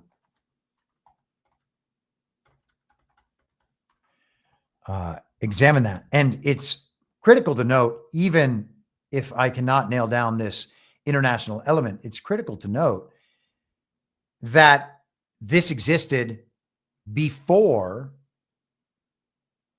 our country came to be. So here is what she was talking about. It follows an imperial legal model. The charter mirrored English legal traditions of corporate charters used by the Crown to establish companies, cities, and colleges. The charter of the University of Oxford, or of trading companies like the East India Company, for example. In that sense, the 1650 charter follows a transnational model derived from British imperial law and is part of a broader Anglo-colonial tradition of institution building. While the charter is not itself international, Harvard's global role today gives the 1650 document a kind of international legacy. Harvard became one of the world's most influential academic institutions. Its charter and corporate structure served as a model for other colleges and universities, both in the US and abroad. The idea of a self-governing, incorporated educational system with legal rights and autonomy was replicated globally, especially as American-style universities spread. And of course, we know that we have towns and cities that operate the same way right now. But the question is whether or not Harvard still considers it to be an international global organization chartered under the British Crown. Okay. And so what would it mean for Harvard if the true nature of their international community was discovered. And I think that through the process of this case, we will discover it. Trump commented on this, I believe, twice today in the Oval Office. And so I'm going to play both of those, and then we'll wrap things up. Okay, let's go. Are you considering stopping other universities besides Harvard from accepting foreign Well, we're students? taking a look at a lot of things. And as you know, billions of dollars has been paid to Harvard. How ridiculous is that? Billions. And they have $52 billion as an endowment. They have $52 billion.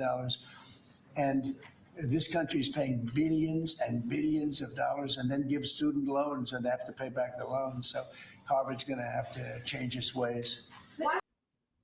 So that is part one, and part two is coming up as soon as my computer does the thing it's supposed to be doing.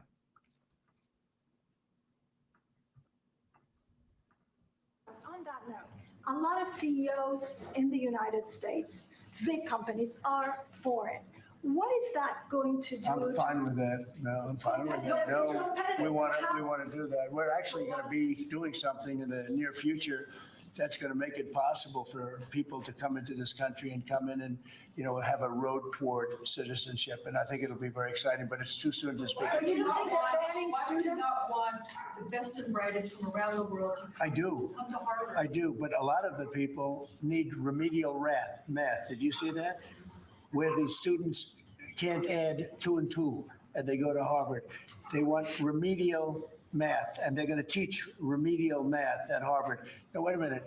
So why would they get in? How can somebody that can't add or has very basic skills, how do they get into Harvard? Why are they there? And then you see those same people picketing and screaming at the United States and screaming at, you know, they're anti-Semitic or they're something. We don't want troublemakers here. But how do people that can't, when Harvard comes out with a statement that they're going to teach some of their students remedial math, that's basic math, that's not the deal, okay? And anymore. It's an interesting issue. We're going to see just what sort of international control Harvard is under.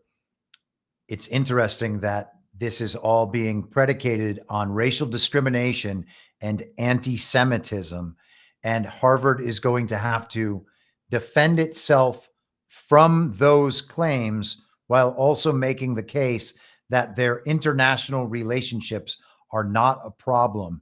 And I think that I don't know how anyone can imagine that that's going to go well for them, because we're talking about a globalist institution that has pushed the cause of globalism for many, many years.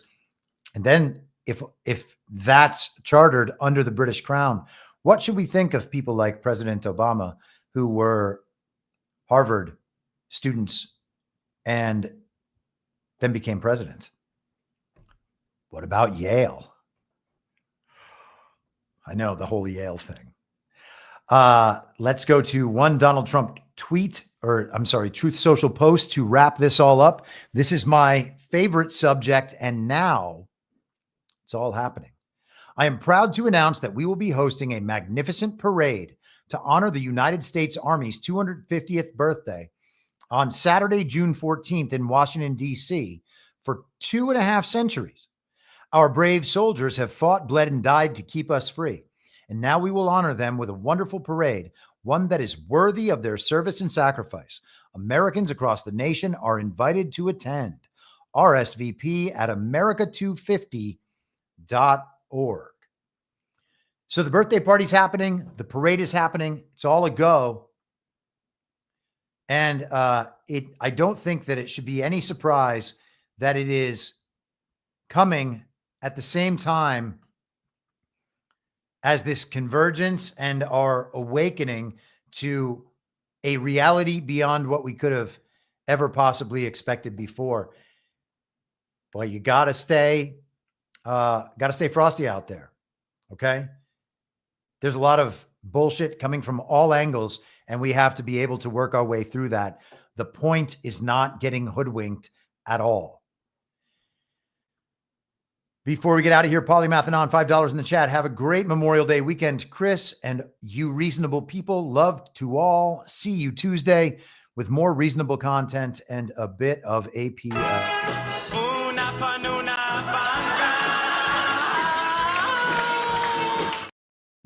And with that, I hope you all have a wonderful Memorial Day weekend. I will be back on Tuesday at the same reasonable time on the same reasonable podcast network. I don't have a network. Masks and lockdowns don't work. They lied to you about a pandemic, and Joe Biden has never been president.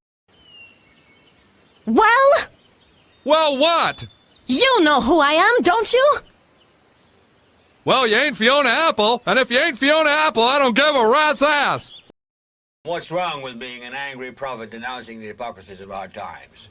What do you think, Max? Do you want to be an angry prophet denouncing the hypocrisies of our times? Yeah, I think I'd like to be an angry prophet denouncing the hypocrisies of our times. It's not true. It's more true than I would perhaps prefer. Not let you down. We do a little trolling. It's called We Do a Little Trolling. What? In my mind, that's the end game. If you're listening for free and would like to support the show, the best way to do that is by signing up for a paid subscription at imyourmoderator.substack.com. You can find the info stream over on Telegram at t.me/veryreasonable. The merch site is cancelcouture.com, and for all my other links, you can visit linktree.com/imyourmoderator. And I'll see you soon. Down on the range.